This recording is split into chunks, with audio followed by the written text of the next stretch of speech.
Hello, everybody, and welcome to the Sorry I Like This podcast. My name is Ezra, and I'm joined by Caleb as always. Caleb, how you doing?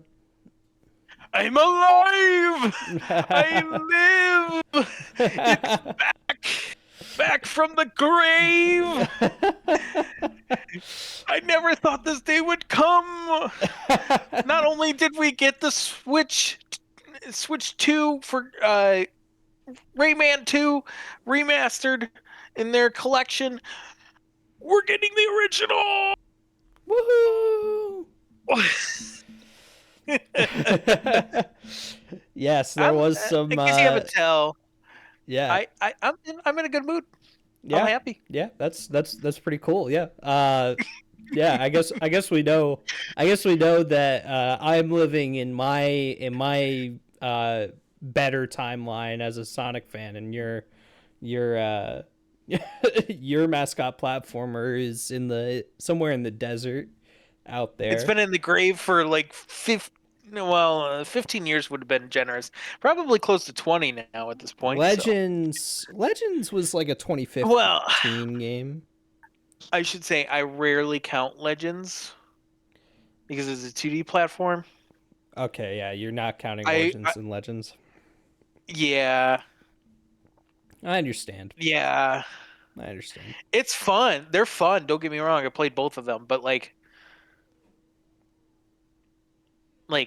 that was my 3D platformer No, when I was I younger. get you. I get you. I get you. Um, See, what I thought you were talking about was the snowstorm we just experienced over this past weekend. Yeah, that Yeah, happened too. yeah, we're recording this under a week after the snowstorm that just hit most of the like southern U.S. And then a fair bit of like the East Coast and the Hmm. Midwest. I'm in Columbus, and we got a Hmm. record breaking 11.6 inches on Sunday, Yeah, which that's is crazy. insanity. I driving to work has been suffering for me, mostly from Hmm. just like getting onto the main roads perspective, because at Yeah. this point the main roads are okay. Um, but I mean, I am constantly like, yeah, we kind of. I feel like I kind of got off easy living in Columbus, just Hmm. hearing about how Right. so many people south of us have lost power and are maybe facing no power for weeks. Like Hmm. that's terrifying. So Yeah. it's a it's quite the situation. Um, you know, but it's also, there's also a part of me that's like, I love snow on the ground. This has been a very snowy winter Hmm. in Columbus at least, Hmm. and it makes me happy because I have felt pretty let down most of my life. Most winters I find are pretty disappointing from a snow perspective. Uh, I don't know if you feel the same way, Yeah. but that's been Of my of experience. of late, especially, right? In these past Yeah, couple of years, yeah, I know for where I'm at, we've gotten off very easy. Maybe we get like 3 or 4 inches one time in the past couple yeah, of years, but this is for each year. But yeah, this year, this reminds me of high school. yeah, yeah, Back yeah, in high yeah. school, No, yeah, it's been a good almost 10 years. Actually, mhm, no, college because I had to drive in this stuff. yeah. No, we had some pretty intense stuff in college too. But it was. I remember back when I was in grade school. Hmm. Uh, the There was a snowstorm that happened in April, and it was like it. Apparently, this was more than that. I think, at least in my county. But I just remember snow being just everywhere. My dad complaining about driving in it. Like it was Hmm. like we left school early. Like it was crazy. So Yeah. that's what we're doing this podcast, and just wanted to, maybe that's a sign of me getting older, is that I'm interested in talking about the weather on a video game podcast. But yeah, we have a pretty cool, pretty, I don't know if I would say different show, but we have, I would say, some pretty light news topics, nothing too crazy. We Hmm. have a couple of games to talk about, including the book club from that Caleb assigned to me, and then we will move, after we're done with that, we will move on to assigning Caleb's next book club. So Hmm. look forward to that. We're gonna do another. I think the tournament format has been pretty popular between the two of us, so we're gonna be Yeah. continuing with that. So Well, uh, it gives us a good taste of like yeah, what we're gonna do, and then like also like it gives us a moment of like what do I actually want to kind of yeah, try. You know what it I puts mean? it puts agency into the receiver rather than Hmm. just like a blind, like, all right, you're gonna go play. Here's a list of games. Choose from that, and Yeah, yeah. yeah. It makes a game out of it, and it's fun. Hmm. Uh, Hmm.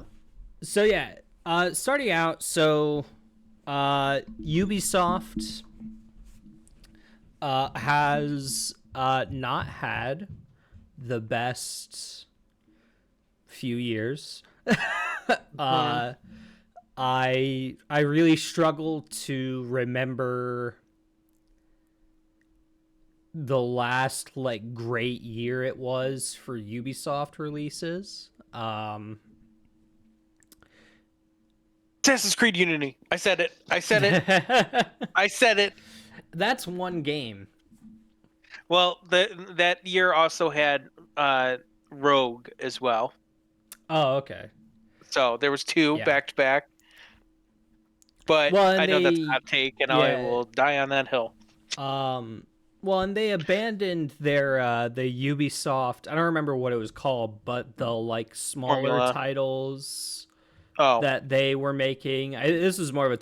2010s thing, but they abandoned that. Like, there's a lot of stuff that, like, Ubisoft, Assassin's Creed Shadows really landed with no, like, the culture war controversies really did that game in, I think, Mm. unfortunately. Um, as much as I like vehemently disagree with even like the premise of that discourse, if you want to call it that, Yeah. like, I it can't be denied that I think that negativity really just soured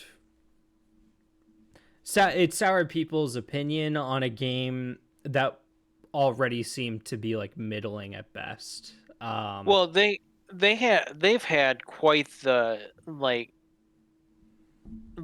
you said, bad few years. Like they had what did they have? It's not didn't Ubisoft have not Sea of Thieves, Skull and Bones? I think that was them. The game that Yeah, yeah, never yeah. happened. Skull and Bones was definitely them.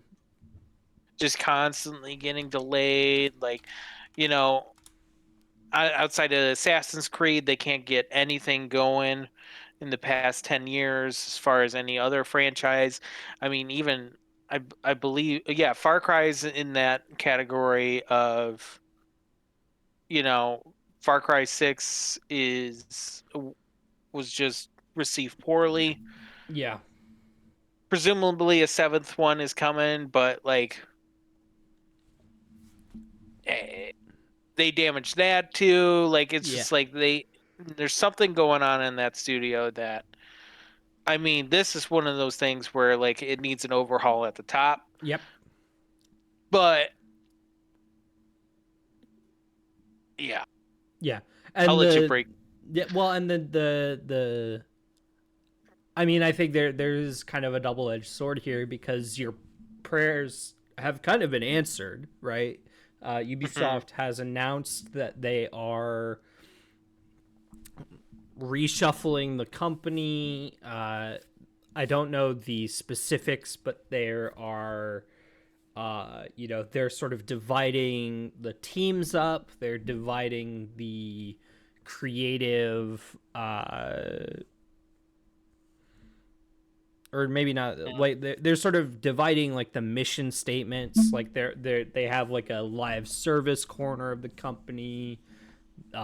There's a like a single player section, like all of this stuff. Very different from how Square Enix, when they announced their restructuring, it was more of just like a tightening of the budget. Mhm. This is like you said, like kind of a top level sort of reformatting of the way that projects at Ubisoft work. Right. What that has come with is two pronged. One is uh, a ton of delays and cancellations, including the Sands of Time remake. Uh, Which I know has to be devastating for Prince of Persia fans, yeah, and just like Ubisoft legacy titles. That's a tough blow. yeah, that's You know what I that's mean? easily like that's the thing that you know that remake's been in development for a long time. People have been waiting for that for forever. Uh, I don't Well, know imagine if. if Oh, Sands go of on. Time is playable on modern hardware right now. I don't know. Uh, I would hope so, but I don't know for sure. Um, Well, imagine if it was successful. I mean, that could have revived a lot of franchises that yeah. are under Ubisoft's umbrella that they don't like to use. Mhm. Um, but then alongside all of these delays and cancellations, one was their stock price dropped dramatically. Uh, Yeah. and, far be it from me to be like, oh, that means the company is collapsing, like, because I don't know for sure. But it is a sign of the company not being as healthy, not being in the healthiest place. Um, so, I mean, this is very much like a developing story in the sense of like, we'll have to wait and see if this bears fruit, if it doesn't bear fruit. Um, but that's kind of where it stands right now. Um, but there was, Caleb, as you alluded to earlier so enthusiastically, there was a bright I know spot to come out of the chaos. And it wasn't I even know I part jumped the of gun.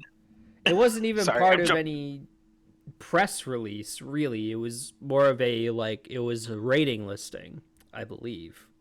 Mhm. Um That's how they always get you too. Like it's always that yeah. like Yeah, no. Australian, New Zealand like rating that comes in earlier than like Yeah. announced. And Yep. yeah. Ratings boards are the silent killers in the in the leaking space. Um but yeah, a Rayman 30th anniversary edition was announced. Uh and or not even announced, leaked by the I believe the Australian ratings board. Uh and yeah, I don't think we have that many details on it right now, unless I'm wrong. So here's the and I don't think we have really much. I believe it's just from the it's just going to be the 30th anniversary edition of like the original game. Um, and I think it's just going to be like a I would almost hesitate to say port, but like a remastering, maybe some additions made to it. This is my speculation. Like additions like, maybe a bonus level or like you know, new dialogue or something like that. Um, Yeah, that would I be cool. believe the first one is 2D platform. I think I remember playing it, and it's a 2D platform game, side scrolling. That's where kind of like Legends and Origins kind of went to. Yeah. But I only played 2 and 3, Rayman 2 and 3. But Mm. and well, I shouldn't say only played. That's wrong.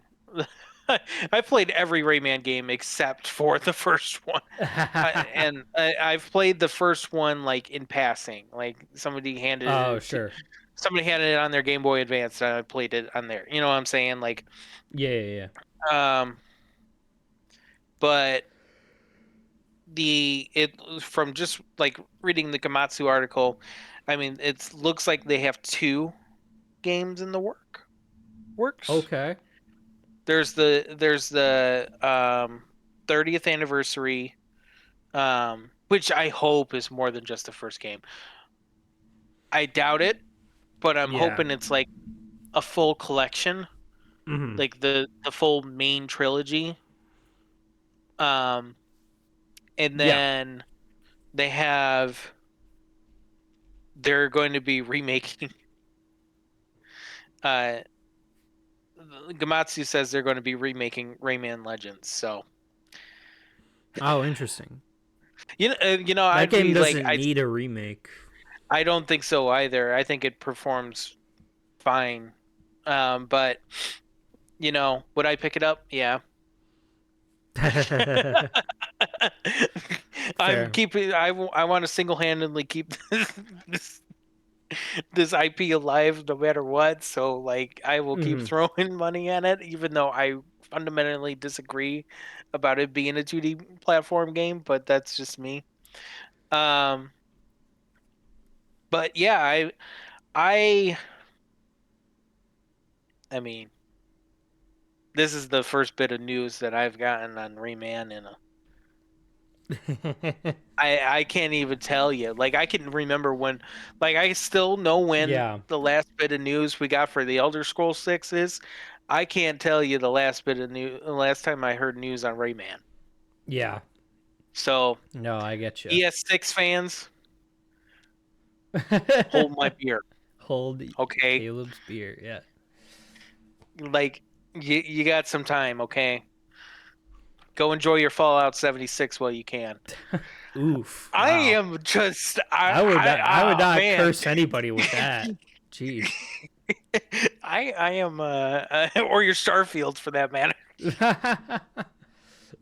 um I'm shooting shots and you that's better yeah. cut me off before I Yeah, talk too okay. much. Let's move on, I guess. Uh well, actually, I'm going to give you the opportunity to shoot more shots.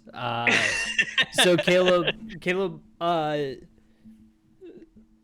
we didn't really talk about this on the show at all. Mhm, We talked we talked a little bit about the Game Awards. We didn't really offer too much of an analysis on it. mhm, Uh, One thing that did stick out was a game called High Guard. oh yeah. Jeff Keighley ended the show on, or not ended.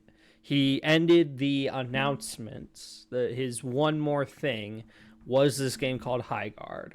A small merry band of former Respawn, Apex Legends, Titanfall developers who got together Mhm, and formed this multiplayer studio. And when I heard him talking about when he was pitching this before he actually mhm, showed the trailer, I was very interested. Now, I'm not a multiplayer kind of guy, generally speaking. mhm, Like I enjoy like Destiny. I enjoy like a competitive. Like I enjoy card like collectible card games and stuff like that. Like I enjoy some PvP and co-op and all this stuff like every once in a while. But my bread and butter is not your hero shooters, right? Um, but I was still interested because, Jeff Keighley obviously believes in it. So, like, what grabbed his attention about it, right? And then he showed the trailer, and uh, I remember watching it and feeling like this is just. I mean, it looks like Overwatch with horses. Was like my Mhm. main, kind of my biggest takeaway, which is a harsh thing to say. Um, the gameplay looked fun, but not anything I would like drop everything for. Um, and then the game goes totally silent. Uh, no tweets, Mm-mm. no videos, trailers, no influencers are talking about it, just nothing. Until this week Mhm. when the game launched into 1.0 and uh and quite literally like every gaming influencer, not every, quite a few gaming influencers that I heard of were sponsored to play the game, to stream the game, to talk about the game, like all of this stuff. Uh, and so it's just like I like there was no way anybody was missing High Guard launching, right? Like Mhm. there was no like everybody knew that the game launched, and then it Mhm. launched, and people were interested for a little while, and then it's over. Like it's not over. The game hasn't like died the way that like a Concord did, but interest has plummeted. Uh, Sentiment is pretty negative, I would say. Uh, and the game's player count is in the toilet. Um, so that's the arc as I have perceived it of High Guard. Um, I struggle really hard to understand the calculus behind all of this. Um, like, yeah, Caleb, I'm gonna hand it over to you because I'm really curious to hear what your thoughts on all of this are. Um, yeah, So, all right. First things first. I'm going to go out and say what needs to be said, and that let's not forget there was a PvP that won Game of the Year. What's that game called? Overwatch. That's right, Overwatch. Okay. So to say that, look, was it puzzling that we got, um, we got, uh, we got it as our end little tease that happened, um, in at the end of the Game Awards? Yeah, it was a little puzzling. I mean, I know we were like, okay, well, it's got to be good, right? Yeah, So the big thing with that is that it was a little puzzling, but there was Overwatch that won Game of the Year, and then a couple years ago, like like 2 years ago, in the same year that Concord came out. What am I forgetting the name of this title? And I can't seem to find it. Helldivers. Helldivers, thank you. Helldivers came out. The idea of PvP and MMORPGs is still relevant. and Yeah. I am going to reference Helldivers in this regard, that it is different than your traditional like MMO PvP games, right? The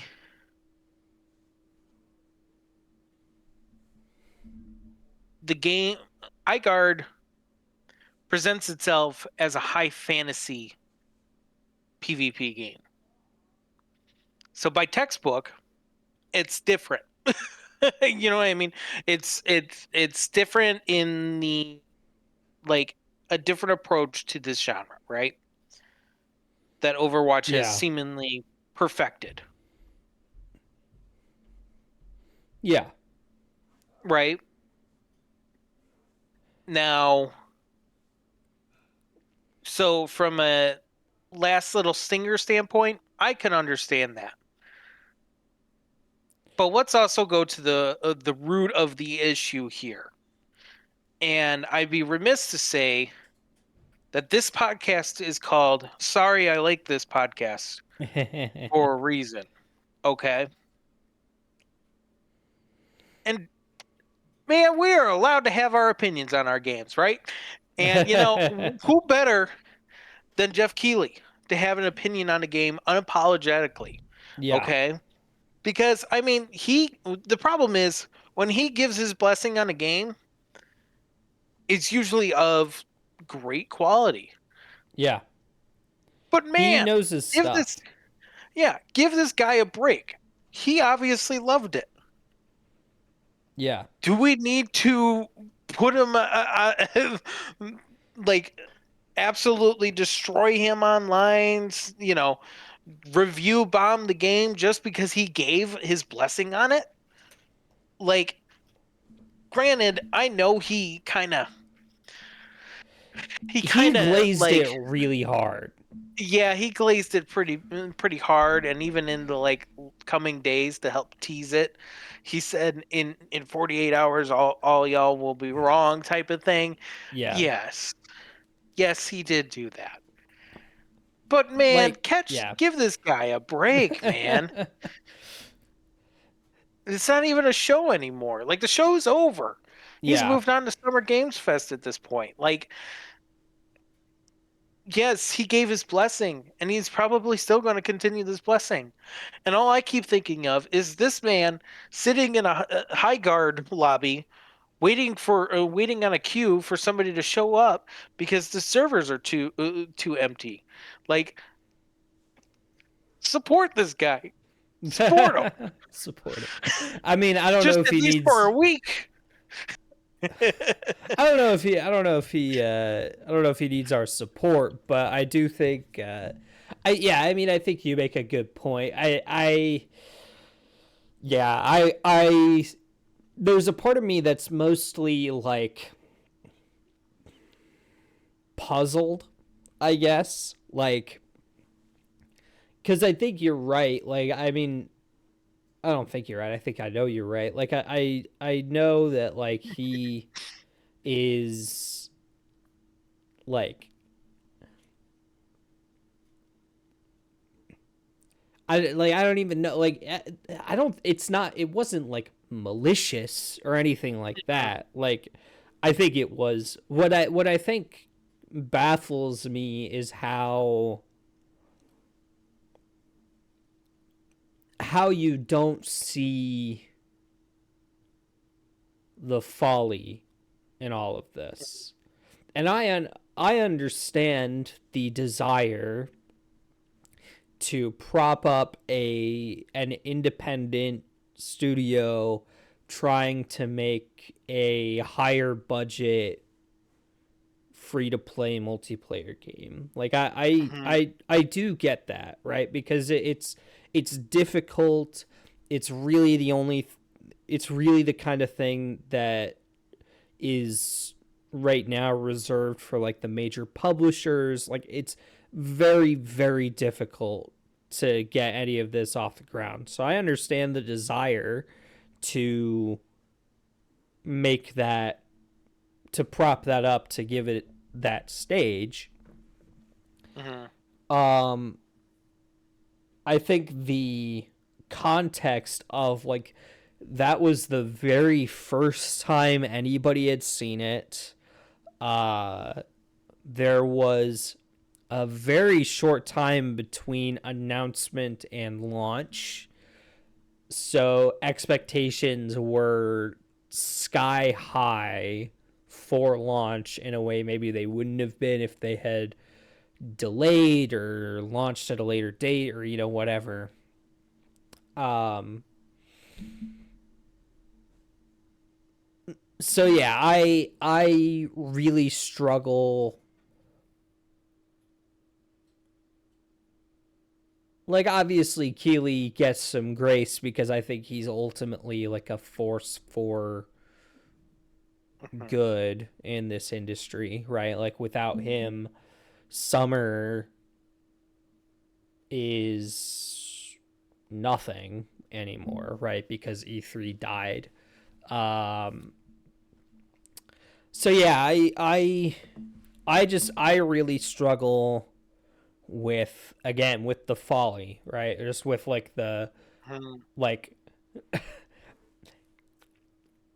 like if I were in those rooms and I saw High Guard, I would be like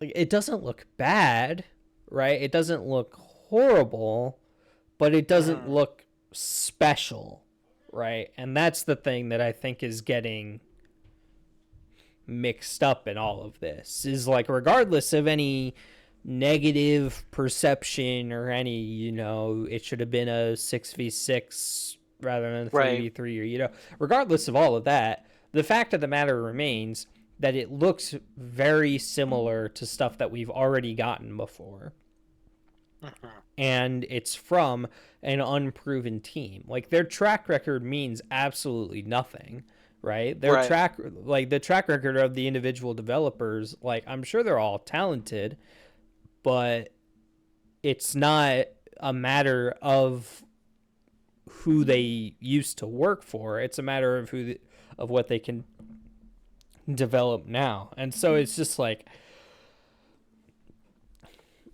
it's one of the it's like it's a comedy of errors. It's just like everybody constantly made the wrong choice over and over again, and that's Mhm. what leads us to this moment.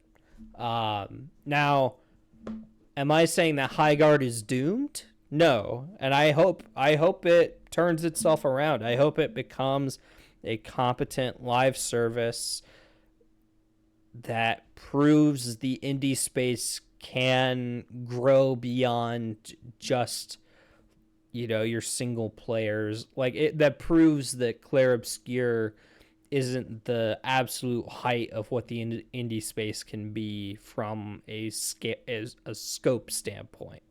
um but as it stands, unfortunately it is just kind of funny right now. Like it's just kind of, it's humorous to me. Mhm. um a little like, it's not as humorous as Concord, because Concord like was millions of dollars that went down the toilet. Uh Yeah. Hundreds of millions of dollars that went down the tournament. Half a They billion. also the big problem with Concord was the investment in long form storytelling too. That too. So like these expansions were really focused on like,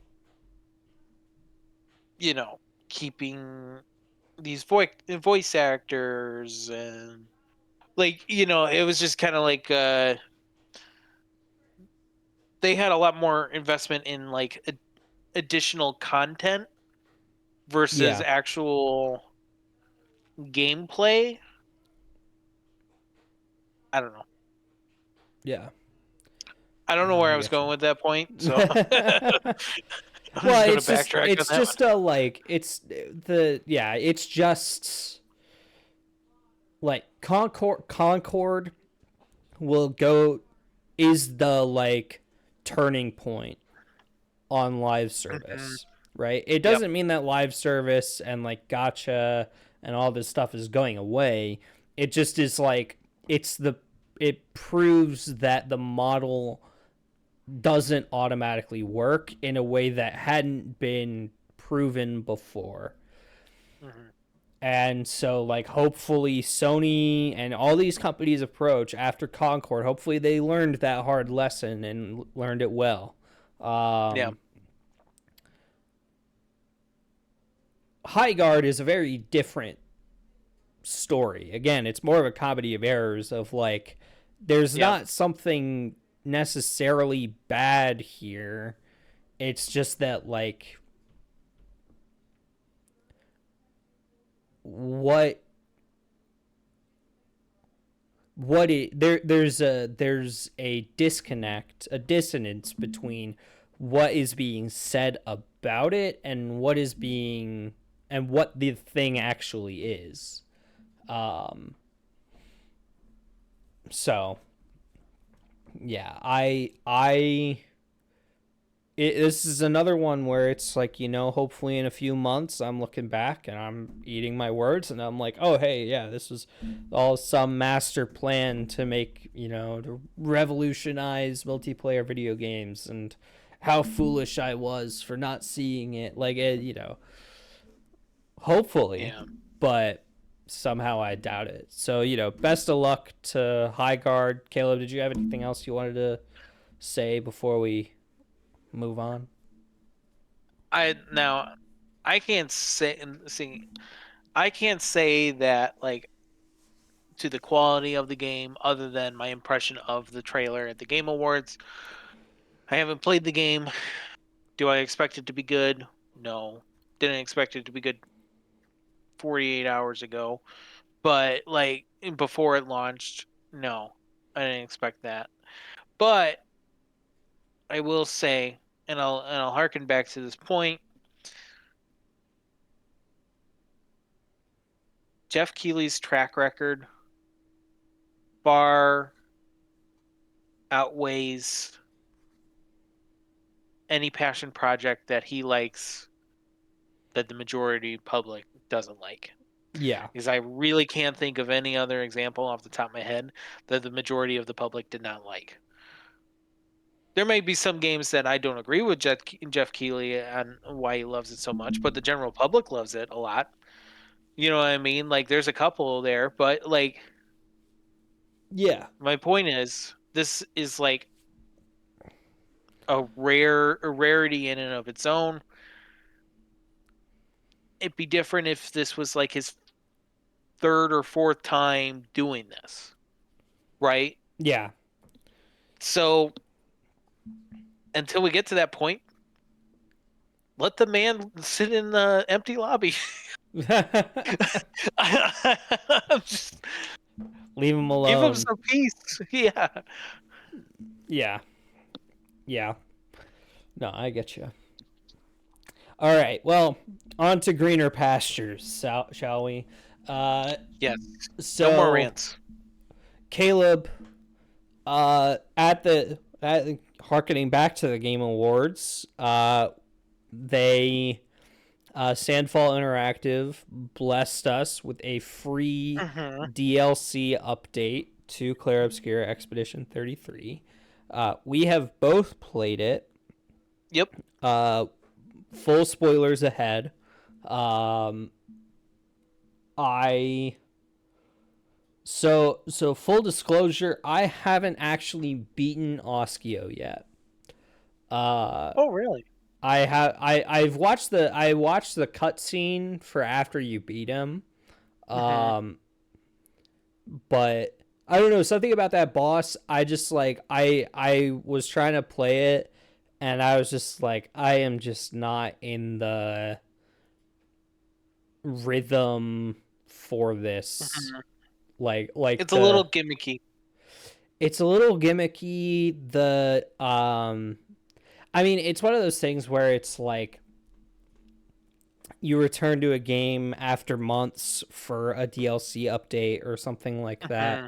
And like not only are you like readjusting to how it to like the controls, but you're also facing something that kind of presumes you've already Right. played a bunch of the games. So like you're facing like a harder challenge.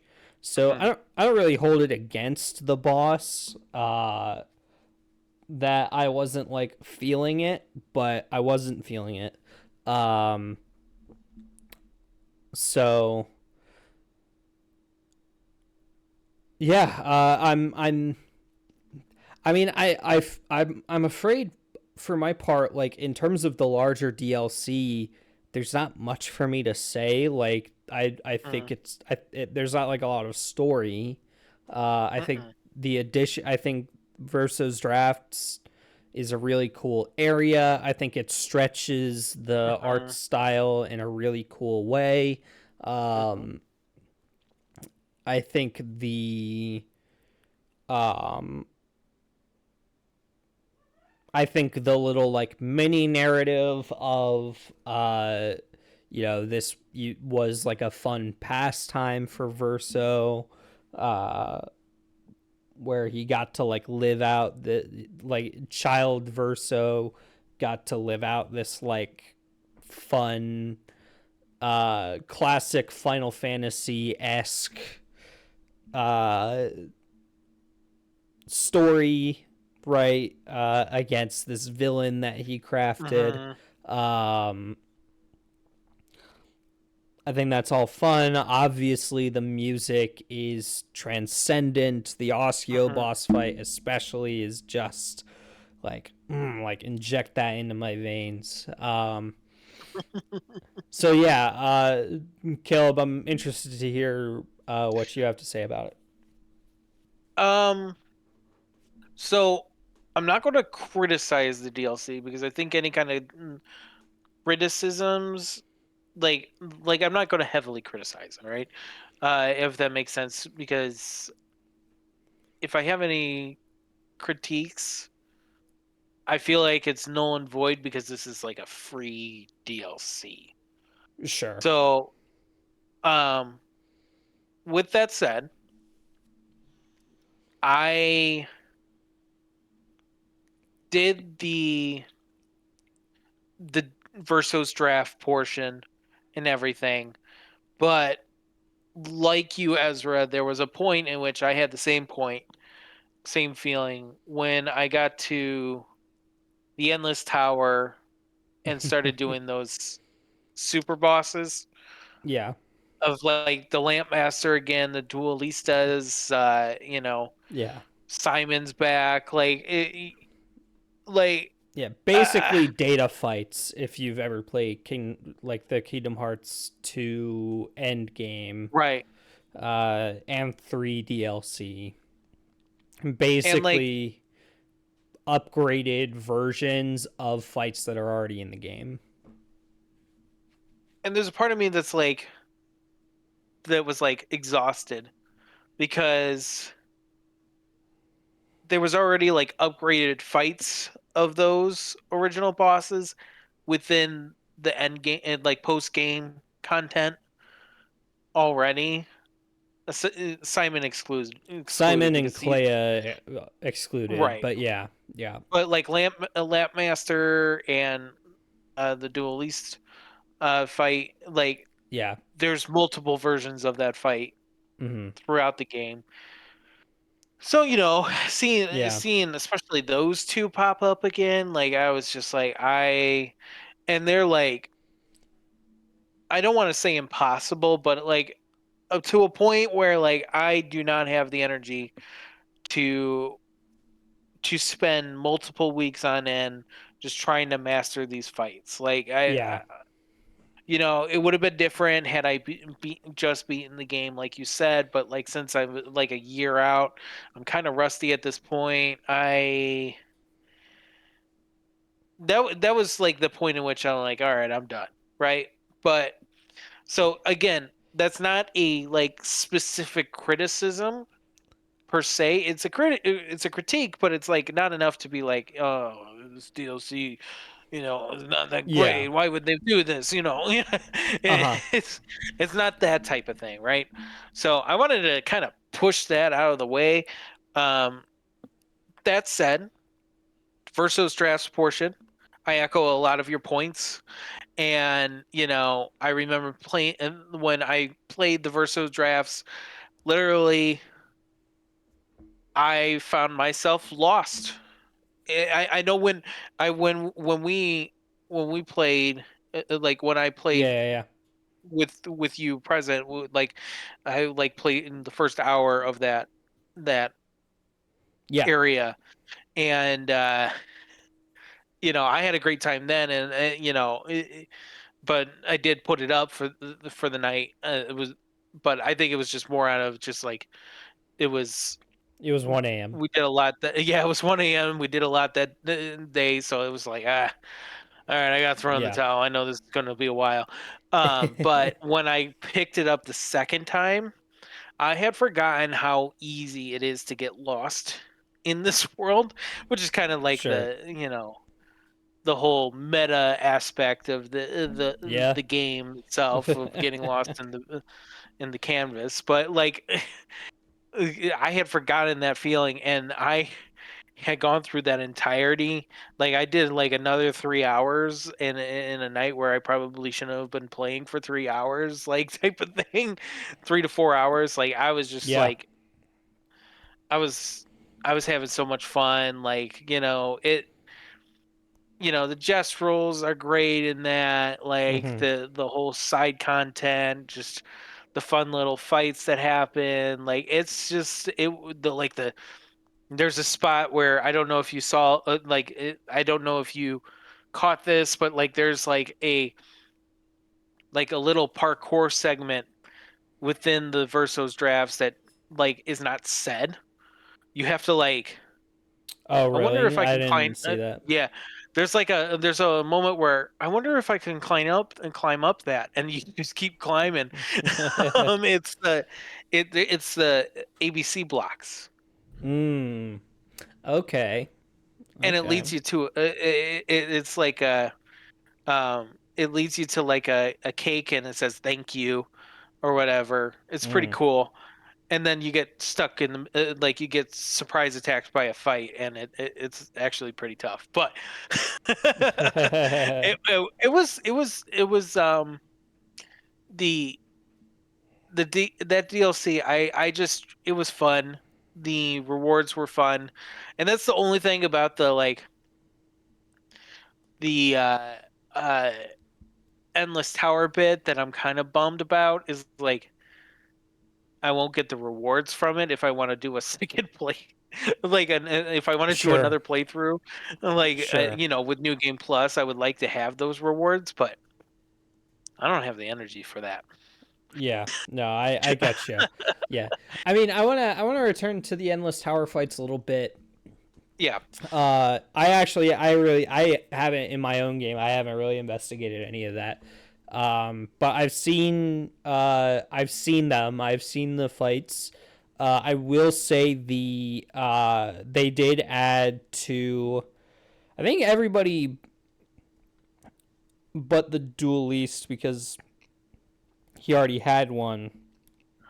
They added these really cool like finish animations to the fight, to Oh, those okay. super Yeah, boss fights. yeah. I heard about that. So I mean they're pretty cool. Like they're very very anime in the Hmm. best way.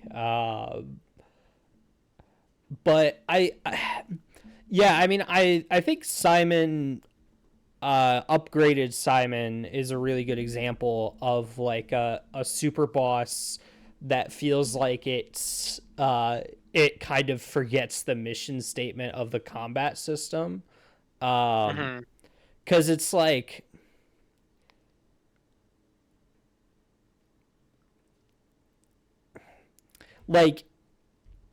yeah, Claire Obscure does reward like memorizing move sets and knowing, Hmm. what means what and stuff. But like at some point,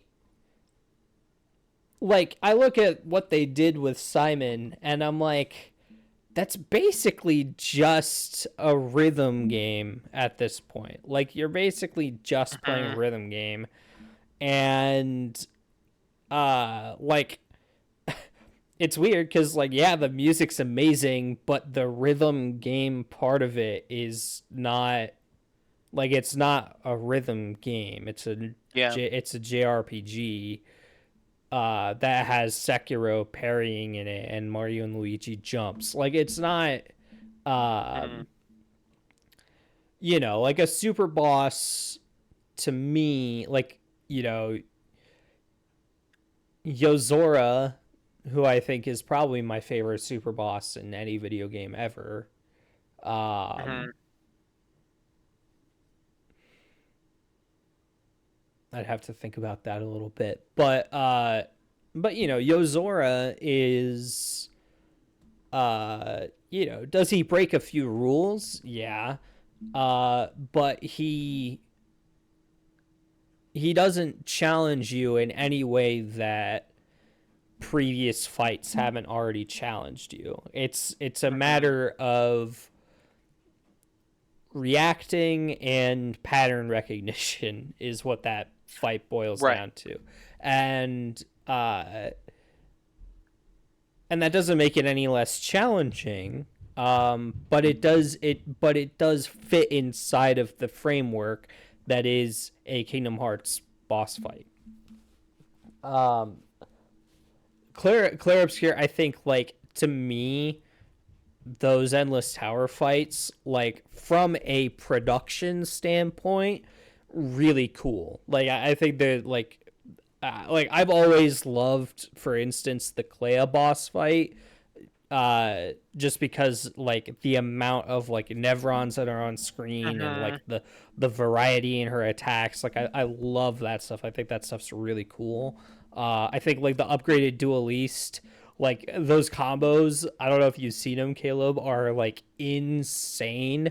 Mm-hmm. Like that, like they make you like sit and wait and parry your heart out. Like it's crazy. Um, so Yeah, like if anything, I played the most out of the Duelistas fight.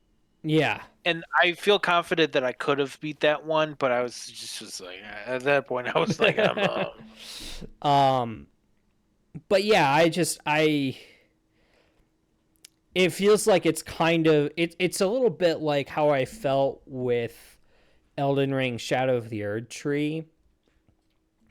actually, but maybe even worse actually, where I'm like the player's capabilities cannot hope to ever compare to these bosses. The only thing the player has is a skilled finger. And that's fine, right? If you like that, but it does feel like the combat system is stretched very thin in those boss fights, from what I've seen.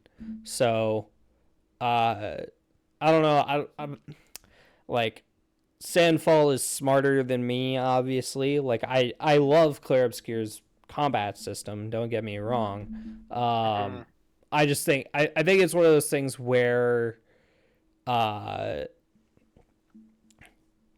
like the fact of the matter is that parrying is inherently overpowered because if you're good at it, it renders every boss unable to touch you. And so the bosses must make parrying difficult.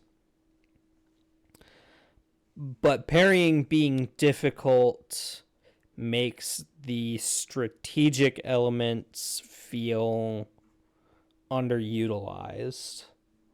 Mhm. Um, and that all is that's all cool during the main story because it all like it's all balanced around a damage cap and around the assumption that you're not just going to waltz in and murder the first boss or the first thing that moves because you have a one shot build that takes care of everything. Mhm. Um, but in the end game, that cannot happen. Which is Yeah. why these bosses have, billions of HP, because people have developed these strategies that absolutely break the game, which again is good, but it's one of those things, it's a catch 22 of like, well, if you lean into the parrying, then you invalidate the build crafting. But if you lean into the build crafting, what are you doing with the parrying? So it really, it's a push and pull, and uh, I don't necessarily fault them for going in the direction they did, but personally, No. I would have preferred they had gone in more of like a Shin Megami Tensei direction rather than a Sekiro direction. Yeah, it just feels kind of broken at this point, Yeah, which is fine. Like if they continue to keep adding DLC, which they very well could. they could. I doubt it. I think they're probably just gonna make Clair Obscure 2. Yeah. Probably not Expedition 44. If I had to guess, it'd be a whole new world and story and characters. Yeah. How far off do you think they are? Like objectively thinking. Um, Because this is, keep in mind, this is a smaller studio too, which can help or not help. yeah, I mean it's the same team. Uh, I imagine they will like experience a little bit of like they'll hire some people. They'll probably have uh they'll probably have like a higher budget for certain things. Mm. Um, but they also they're more familiar with their tools. I would say I think we should expect. I think we should not expect to see their next game until 2028 at the earliest. If I not, agree with that. if not 2030. Yeah. No, So, I was thinking the same thing. I think it's going to be shorter than like what it seems to be for like a AAA timeline right now. mhm. But I think it sits within that 3 to 5 year mark. Yeah, We'll be getting yeah, the next game from them. yep. So, yeah, I mean, either way, really cool to get a free DLC. And like I said, I'm mostly positive on it. I just think the endless tower boss fights are really, I think they're really interesting because they present, I think they bring the potential issues with the combat system to the forefront. Um, so yeah. Yeah. Let's move on to our book club. So Caleb, uh, I played God of War Ragnarok. I uh, I played it on not Give Me Story. I played it on Give Me Grace. So like the a step below normal mode. Um, Okay. so that's where I'm at. I want to hear first, because I know you love God of War 2018. I want to hear before I say anything. I want to hear maybe why you love this game and what uh yeah, I just want to hear about your thoughts on the game. That's all. So, uh, kind of going back to Clear Obscure. Like, okay, so I always say that Final Fantasy VII is my favorite game of all time, and then like there's Kingdom Hearts 3 in there, like, Yeah. like this stuff's kind of like interchangeably. But like that third spot is always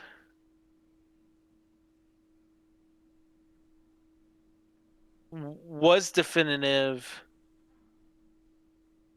in that for a few years there, I thought the third spot was a lock, just like Final Fantasy VII and Kingdom Hearts is a lock. And then Clear Obscure came around, and we'll see how Age um, plays out. And I still think God of War Ragnarok is still at that top spot. It came close, but when I tell you this game, to me, it was just peak. Like it felt like the culmination of Kratos' legacy, Yeah. pretty much like the story that like and that I've known for 20 years was getting wrapped up in a um like wrapped up in a bow. Like Uh-huh. it's the first time a God of War game ended on like a full on happy note. Yeah. And I will go on and on about it, but and I'm sure we will. I'm just saying it, like it's just like general overall thoughts of the game.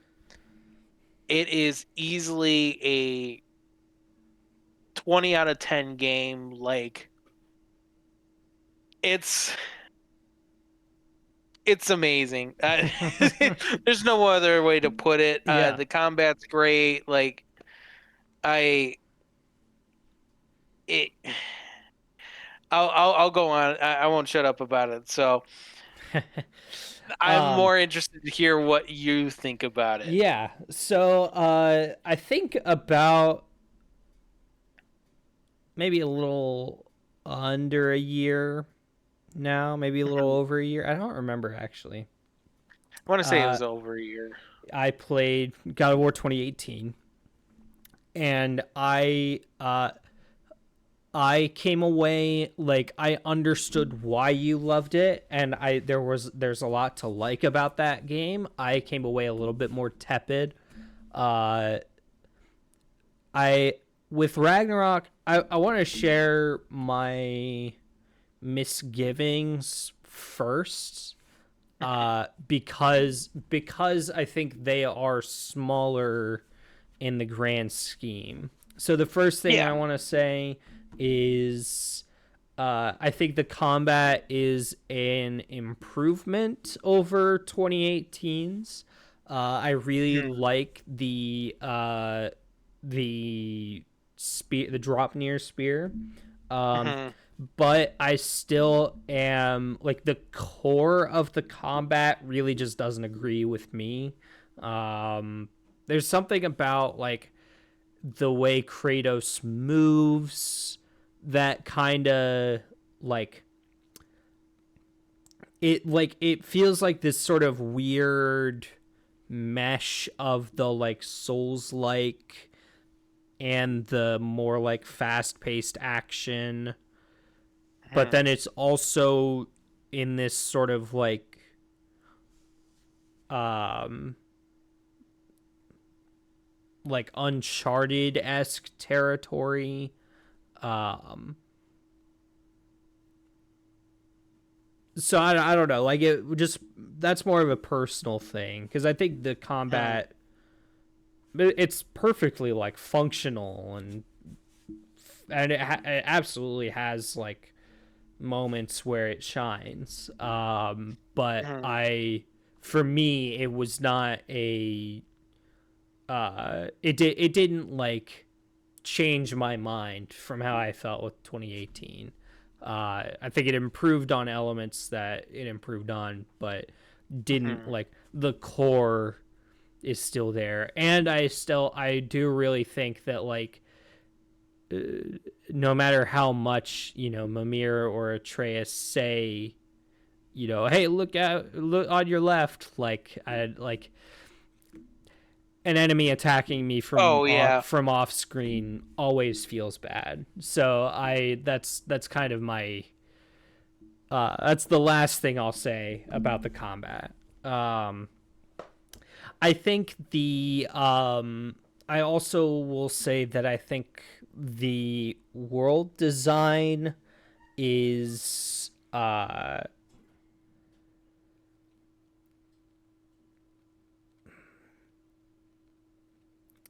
I I think I find it a little confusing Mhm. because and I don't mean like the art, I mean like the construction of the Mhm. levels. um like I find it difficult, like when especially like when I think about going back and doing like side content in that game. And Mhm. I did a little bit of side content, especially more towards the beginning. um I think about like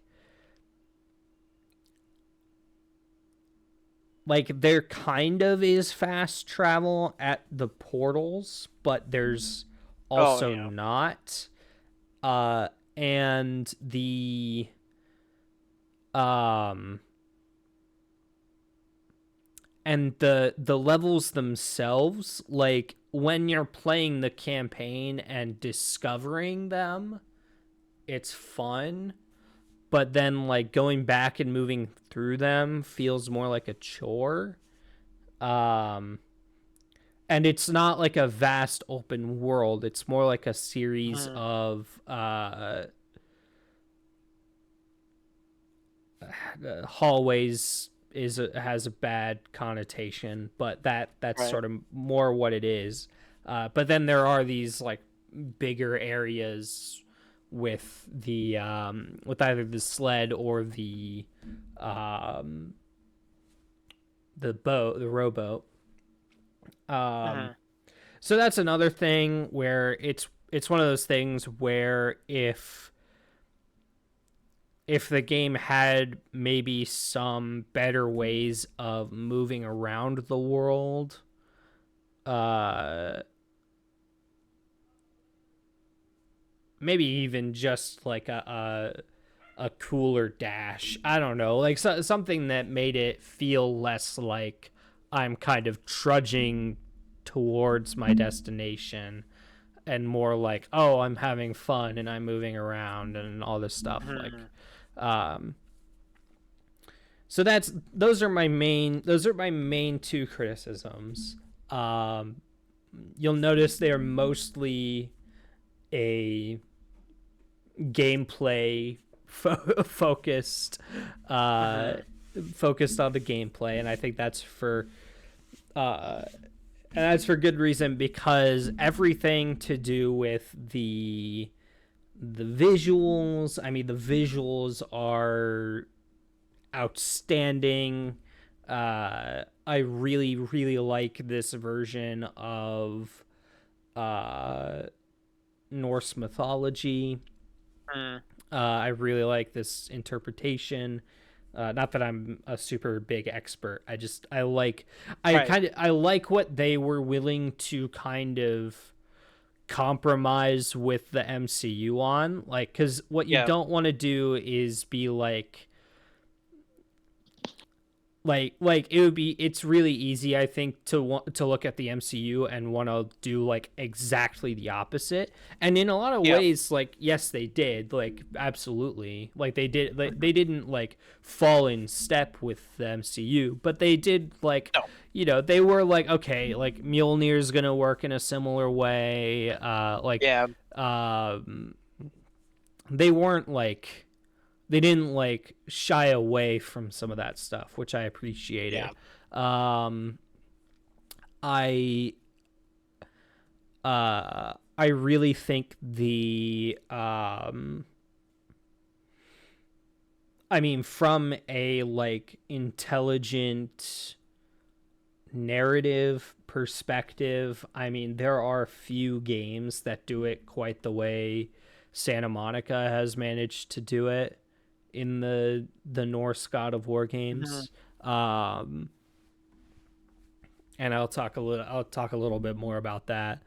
Um, I think the music, there wasn't like a specific track that really like stuck out to me as like this is incredible, but I think it Hmm. really, I think it was a an improvement over 2018 in the sense that Hmm. like I did feel myself like drawn in more by the music. Like Yeah. it felt like it complemented things a little better rather Hmm. than in 2018. I think I felt a little bit like God of War 2018. My biggest criticism of that game is that it feels a little self-serious. Yeah. Um, and that's true of Ragnarok, but far less so. And I think part of what happened is that Ragnarok, I think the pieces came together a lot better this time Hmm. around. Um,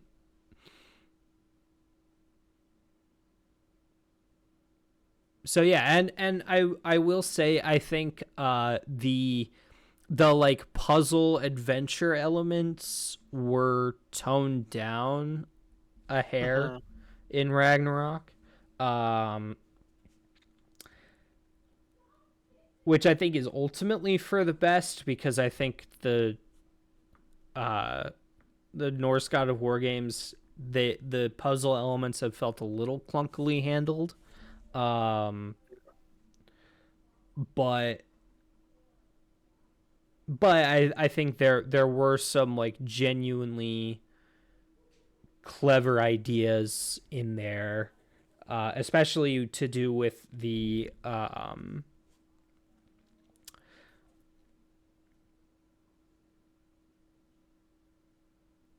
like I liked the it's a little jank, but I like the like rune thing that they did with some of the Hmm. puzzles where it like Yeah. expands the range of the whatever weapon ability you're Yep. using. Um, so yeah, that's kind of my general thoughts. I want to spend a little bit more time on story and characters. Um, Hmm. so uh, and I'll start by saying, so Caleb, have you seen? This is gonna sound super random. Have you seen The West Wing? No, I haven't. You haven't. So I don't know if I recommend it because I have major issues with Aaron Sorkin and also the like 2000s liberal America like idealism is really hard to stomach in 2026. But uh, Richard Schiff plays a character that I really love on that show. And when I Hmm. found out he played Odin, I was uh, even, and I was like very curious because I was like, oh, is he? Uh, I was just like, oh, like this is really cool. Like I like Richard Schiff a lot. I really like that performance in The West Wing, and so I was really curious to watch this. And I read an article where he was giving an interview, and he was like, "Yeah, I didn't, I knew absolutely nothing about video games or God of War or any of that, and I I think he was offered the role, and his son was like, "You got to take it." And his son like explained everything to him uh, Hmm. and uh, and I watch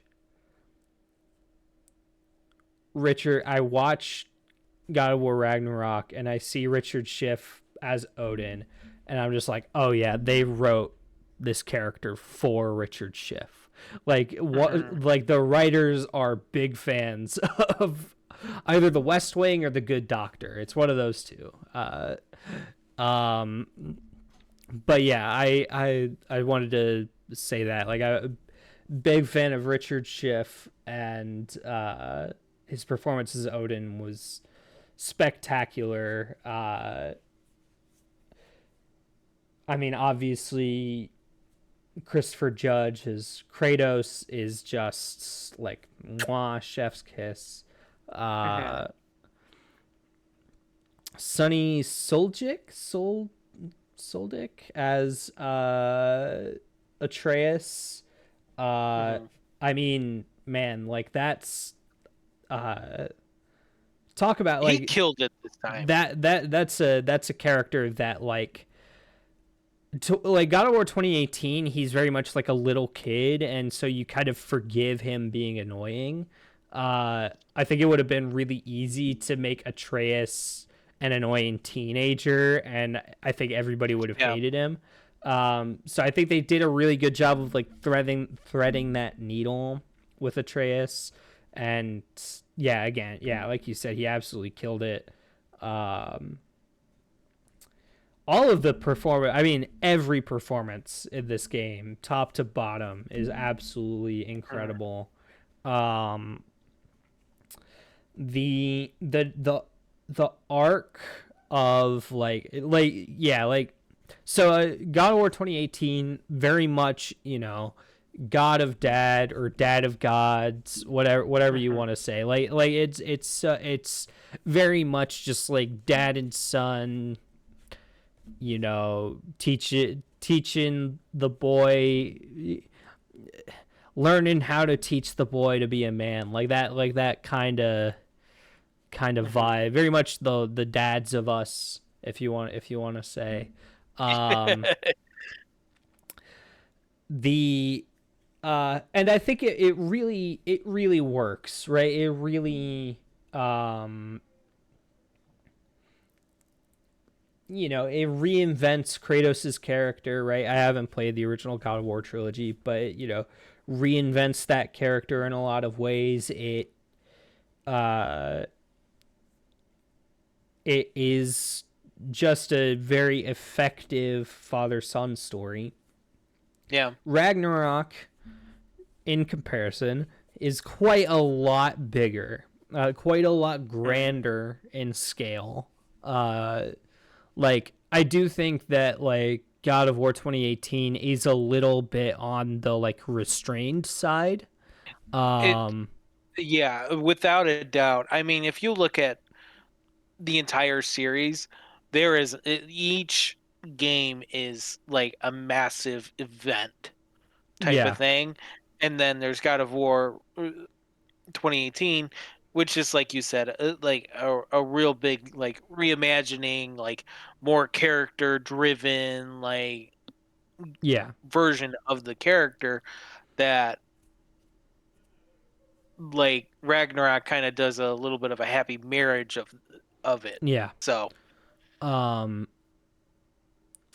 so I think just like I think Ragnarok, right, like it's got a lot more. I mean, I think the central theme is like is it's basically good dad versus bad dad is the is mhm, the is the good, like halfway decent. I don't even know if I would call Kratos a halfway decent father, like quarter of the way decent father versus 100% terrible father. um like so that's like kind of the core tenet of the story. It's very much also about like it very much contemplates like what is destiny, how do you avoid falling into mhm, the trap of fate, right? Like this kind of thing, which I think are all really fun fantasy themes to explore, right? yeah. I think Kratos and Atreus. So when I got to the first part where it was Atreus by himself, I genuinely was surprised because I had no idea that happened in the game at all. I didn't It even know they happens were. very early. Yeah, it happens early, but I legitimately like this game's been out for a little over 3 years now, and I legitimately just like had no idea that was a thing in Ragnarok. And seeing Atreus like grown up a little bit, and like he's using his bow to like whack enemies around, and he's like a little mini Kratos who isn't nearly as strong. Like it was really fun. It was a really fun twist, so to speak. I think the pacing of the story is a little weird. Like I think it spins I mean, it opens very similarly to 2018, where like it starts on just like dad and son out on a hunting trip, and then surprise god visitor. It's in the first game it was Balder. In the second game it's Thor and Odin, and it's like we're gonna have a huge fight with the god. In this game it's the god of thunder. Whoa. And then it's like I think because there's no like central goal, the pacing is a little off. And it makes sense from a narrative perspective, right? Because Kratos is like, I don't want to do anything. Kratos is like, I'd rather we just kind of sit at home and let Ragnarok pass. And Atreus is like, well, if we let Ragnarok pass, literally everything is going to be destroyed, and like we'll be dead. And so I want to do something to help. The gods are pissed off after what we did years ago. Like also we did kill Thor's son, so like, and Balder, like that's Freya is attacking us constantly. Like it's like aside from their home, they are most wanted. Yeah. In the nine realms, everyone they are wants not safe. They're very much not safe, and Atreus is right to be restless. That is one thing that I find a little frustrating about the God of War, the Norse God of War games, is Atreus, like, no matter how right or no matter how like wrong he is about like specific things, or no matter how annoying he is about certain things, he's almost always right from a more broader perspective. Yeah, like in the big picture, he's usually right. It's Kratos who usually gets those kinds of things wrong. The only time where I would say Atreus really falls to the wayside on that is like right after he finds out he's a god, and he's like on this huge power trip, and he kills Modi, he yells at Sindri, like all this stuff. But he's like an 8-year-old. It's hard to like be mad at him about that stuff, right. Especially like him killing Modi is maybe a bit over the line, but then it's like, well, he was talking crap about his mom and yada yada. Anyways, so the pacing's a little off in the beginning. Then they go free Tyr. And like this was kind of the one thing that I remembered being a big deal from the first game, was like Tyr was important to the first game. He wasn't in the first game, but he was important to it, right? He's the Norse god of war. He represented things that he represented this kind of ideal that Kratos failed to live up to. Um, and so I thought it was interesting that they chose to write Tyr as, and we'll get to why, but they chose to write Tyr as a more of like a seasoned uh pacifist, right? Who's Yeah. like who kind of like on the opposite side of Kratos. He's kind of uh like the opposite side of the coin of Kratos, where it's like he's not a pacifist because of like regret. He's just a pacifist because he's broken, like because like he's been tortured. Um, so they bring him back to Brock and Sindri's because like the Kratos and Atreus have like set up shop in Brock and Sindri's home, which is also in the Tree of Yggdrasil. I'm not sure if that's. I legitimately don't know if that's at all accurate to Norse mythology at all. But yeah, I will say Brock and Sindri take on a much more dramatic role, and I mean that like compared to like in the first game, they were very much like they're almost like Team Rocket-esque. Like they just kind of show up in random places and they say some funny lines, and they're I like them. I liked them both in 2018. Yeah. But the like, but yeah, I just I in this game they take on a more dramatic role. Like Sindri goes off alone with Atreus to talk to like try to talk to Freya, who is obviously still pretty mad that Kratos snapped her son's neck. Valid, right?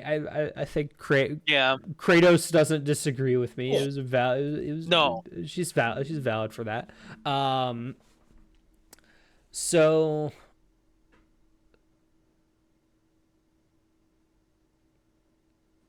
yeah, I mean, I'm not going to summarize the whole story. I just want to talk about some highlights. I think the stuff where with Freya and Kratos in Vanaheim the first time they go, I think that stuff is absolutely fantastic.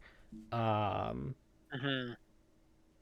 think the Nidhogg fight is one of the better boss fights in the game. I mean the scene where Atreus where he breaks off from the group and goes to Asgard is excellent. Like Kratos calling him boy in that scene is like, oh, chills. Like that, actually just perfect stuff. Like juicy. The Atreus's time in Asgard with like Thrud and Odin is great. I really like Thor's characterization in this story. I really like Heimdall. He's an absolute jerkwad, and but I think it's great. I think it's just like really great stuff. I think Heimdall's like the god that like in this game that's like how the Greek gods treated Kratos. Yeah. In the original trilogy, like, so it's kind of like Heimdall was like he was a great addition into this game. Yeah. And like he literally comes out of nowhere. Like yeah, he's just kind of like there one moment. Yeah, He pops up over a wall and he's like, "Hello," and then you're like, "Oh no." Yeah. Um, I Yeah, no, absolutely. I thought his boss fight was also really cool. Mhm, I was a little disappointed at first. I was like, "Is this it?" And then it just like kept going, mhm, and I was like, "Oh, okay, here we go." Um, I I thought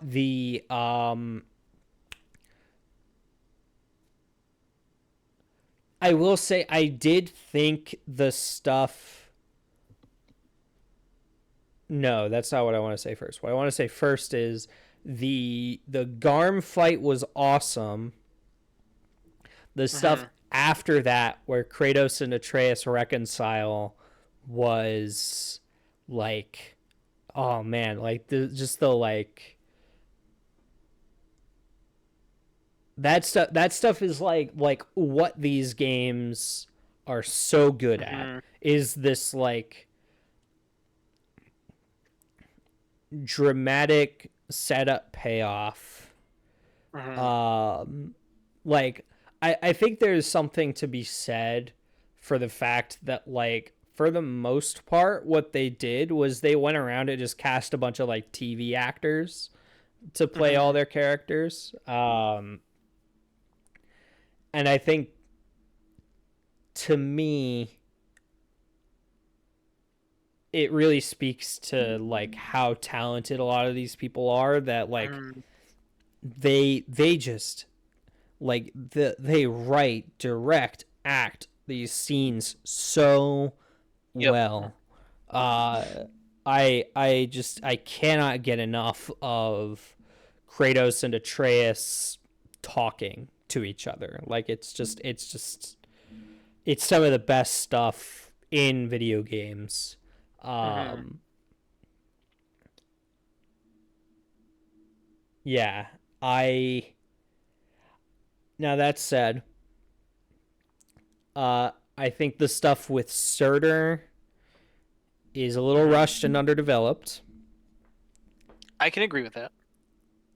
Um, But I think the stuff with Surtur, what the problem is with Surtur, and I haven't played that far. Like, I played 2018, just the story, and that was it. I didn't play any like side content. mm, But to my knowledge, is you can actually go to Muspelheim in yeah, 2018, and I think you get a little bit of a kind of a you get a pre-existing like contact with Surtur at that point that, like, yeah, I think helps with the context of that scene. But I agree with you in that it was a little rushed. They could have developed it a little bit more. yeah. Um, yeah, and it's mostly just a like, from my perspective, it mostly is like I understand that you have to like justify prophecy and all this stuff, and you have to like try to adhere a little bit to the Norse mythology. Um, but it was one of those things where it's one of those things where I'm not sure how you solve the problem, Mhm. but I do think it is like a weird thing in the plot. Um,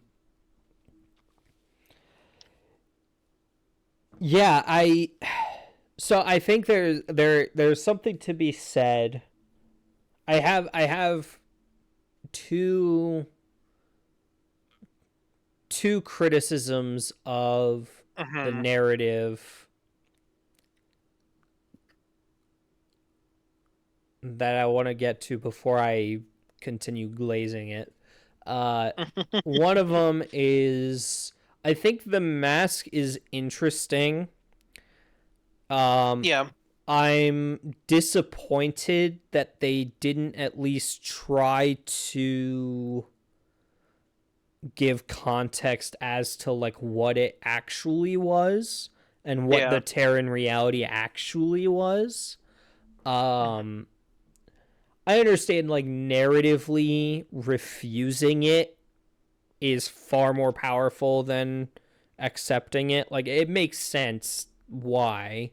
Mhm. Um but I was kind of like, like it's one of those things where it's like Chekhov's gun is a real thing. Mhm. And it doesn't apply to everything, but it certainly felt like it applied to the mask a little bit. Um, Yeah.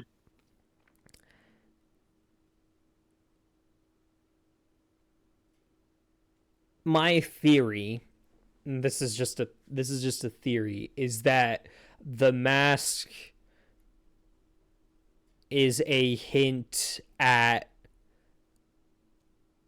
the and this is wild speculation with absolutely no basis in like lore crafting or what theories or anything like that. My theory is that narratively the mask represents uh or the mask would lead to the Judeo-Christian pantheon, of which there is only one God, and you would find Mhm. out that it all kind of exists under the umbrella of the Abrahamic God, so to speak. Mhm. Maybe not Judeo-Christian. Abrahamic is how I would maybe describe that more.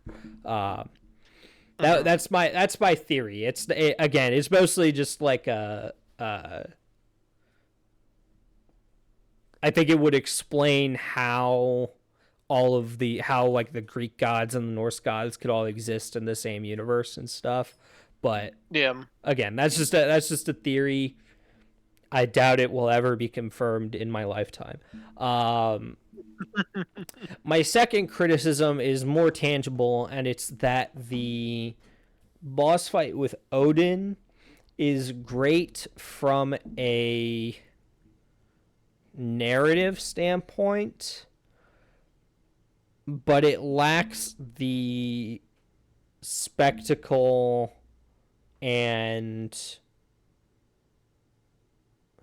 pizzazz that I know this series is capable of. Yeah. And I felt that way. I felt that way about the final fight with Balder too, and like I understand the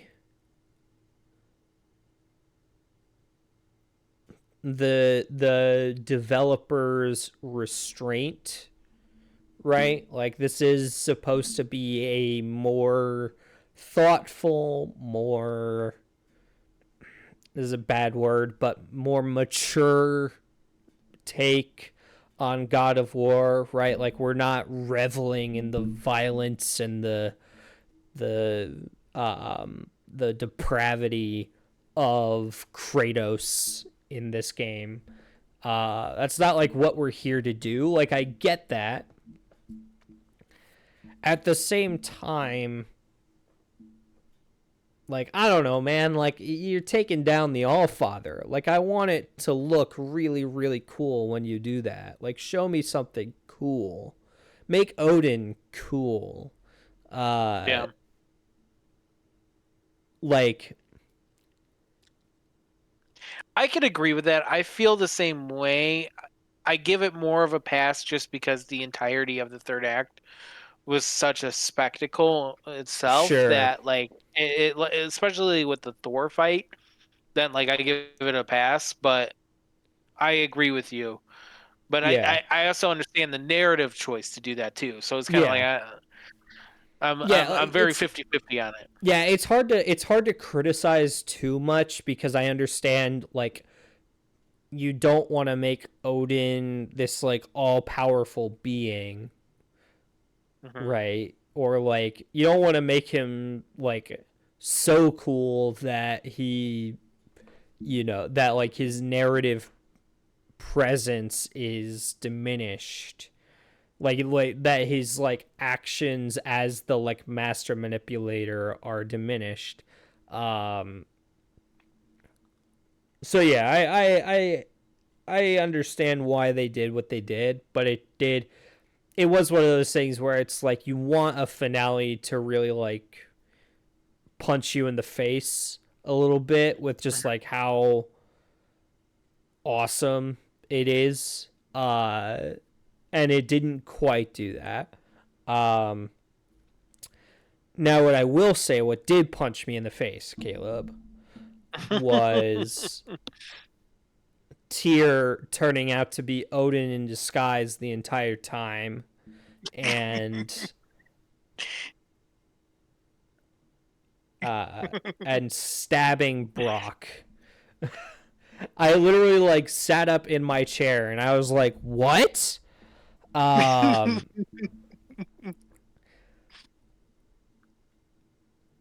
and Yep. just the fallout from that, like Sindri just totally just like there's nothing left of that man after Brock dies a second time, Hmm. we come to find out. um like it's like after, uh this like some of this incredible stuff with Brock when they're forging the Dropnir spear. um Hmm. I like I was devastated. I was really sad. I Yeah. was like, not Brock. I mean, I texted you like, not Brock. Well, they do it brilliantly in the fact that like you kind of feel like they're like immortal characters. Like Yeah, like in the first game, like you said, they kind of just show up like Team Rocket. That like you feel like they're kind of like immortal to like whatever kind of chaos that can yeah. happen. Like And then Tyr and just or Odin just stabs the guy. Like, yeah, like I was like it blew my mind. I'm like, oh my god, I am never going to keep. I'm never going to look at these characters the same way again. yeah, And like well, actually I should say like a little bit prior to that, the revelation that Brock died before, like hmm, that perspective changed a lot of what I viewed of the character. But like they do good, they hook you, and then they just stab yeah. you right there, right in the heart. Because And I was thinking like, oh, when Sindri revealed that, I was like, oh, there's gonna be like a part of the game where we go back and restore uh Brock's soul, and mhm. we make him whole again and all this stuff, and then nope, Yep. he dies. uh I Yeah, I love Odin's manipulation as Tyr, uh Hmm. because it's really well done in like you Yep. can go back and look at those scenes and be like, oh yeah, this is where the like That's totally Odin. Yep. that's not Tyr. That's not even Odin playing as Tyr. That's just Odin, and everybody missed it. Um, Mhm. yeah, There's like there's a lot of if you go back, like if you go on YouTube, there's a lot of like hidden like Odin was there the whole time mm, in Ragnarok, like between Tyr, like Odin's like sometimes you could see him like walking in the background, he's he's either disguised or like you can like there's a lot of cool subtleties, and you could kind of like you begin to realize that like yeah, this is he's playing like Odin like manipulated Kratos the entire time. And like it's and like like you said, it's kind of almost annoying that Tyr had this like pacifist attitude when you realize you perceive it as a pacifist attitude, but you don't recognize that it's just plain old sabotaging because it's already established that Tyr and Odin are opposite sides. Like that's Yeah. ingrained in 2018, like type of thing. So like you really just think he's just a pacifist, and it's it's just man, that it you'll never look at it the same. Yeah, no, it's um really well done stuff. uh I mean, so did you see the stuff uh post game I did. I that I watched. had So you I look at? watched. So I did see Brock's funeral. I think that Mm, stuff is amazing. I want to touch just really quickly. I think the choice to have uh to have basically everybody decide like, killing Odin would basically be falling into our old ways. Like, we're not gonna kill him. Like, we're better than this. And then Sindri just like unceremoniously is just like, nope, I'm gonna kill this guy and smashes the marble yep. like that. That's I mean, awesome. But yeah, I did. I did. Yeah, I did Brock's funeral. I watched because the real Tyr is still alive and you're able to free him from his prison. Um, Hmm. I did not do that, but I did uh, watch all of his scenes. And I'm gonna be honest, they Hmm. didn't really hint at Valhalla all that much. No, they don't. But it does provide the context of like Tyr is Exactly. alive Yeah. and Yep. Tyr would be able to like be in Valhalla and invite Kratos there and stuff like that. Right, Um, and and the whole thing is that he's practically within your party. Like if you go from Ragnarok right straight to the Valhalla DLC, you're not gonna you're yeah, gonna yeah, be like, you're what? not gonna Where have did he that. come from? Like, Like, yeah, so that's why I yeah, mostly wanted you to watch it. I was like, you gotta. But there's also something in the post game that I really loved. Um, it's a bonus level actually. Um, it's I can't remember what realm it's in, but literally you find the context of how the Leviathan axe was made and how like uh why am I blanking on her name? This is so Faye, bad. Faye, yeah. How she wielded the Leviathan axe and created this like fracture, like the clash of like she fought Thor before, like yeah. I don't know if did you see that? Did you go through no, that I level did or not. I did anything? not. I did not see Yeah. that. So that's a full on level there, and That's cool. um, yeah, that was really cool. And so like there's a lot of post game. Like honestly, Yeah, those bosses, like I forget what they're called, but pretty much the gravestones. Like those boss fights are fun. Like they're like they the post game fights just were like we were talking about how like super bosses were in like the um with the clear obscure talk like and how satisfying it is post game like that this is where like I teeter totter between like what was clear obscure better than God of War Ragnarok because even the post game was like the post game was still really like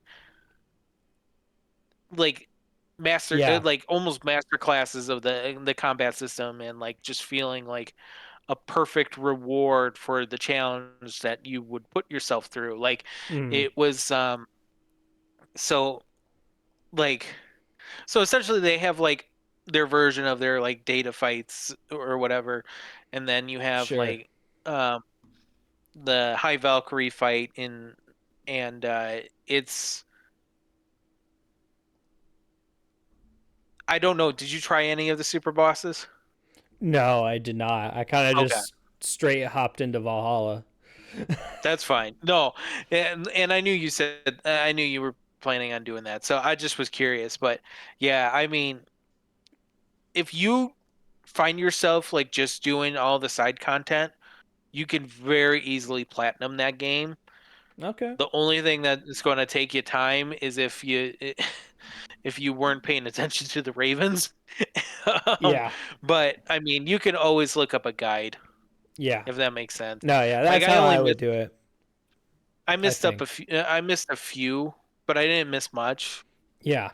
throughout my normal playthrough. So I mean, there came Hmm. a point where like halfway through, I'm like, this is like because I had gone from 2018 to Ragnarok. Like I had played 2018 into Ragnarok that I was just so used to getting the Ravens at that point. Sure, yeah. Like I'm not, you know. So as it went on, I was like more and more picking up on where it could be. Yeah. Um, but the yeah, I mean it. You can find yourself very rewarded with post game content in that game, Yeah. Yeah, and no, I you know mean you even hint about it. yeah. Yeah, there's really quite a lot of post game uh Yeah, to sift through.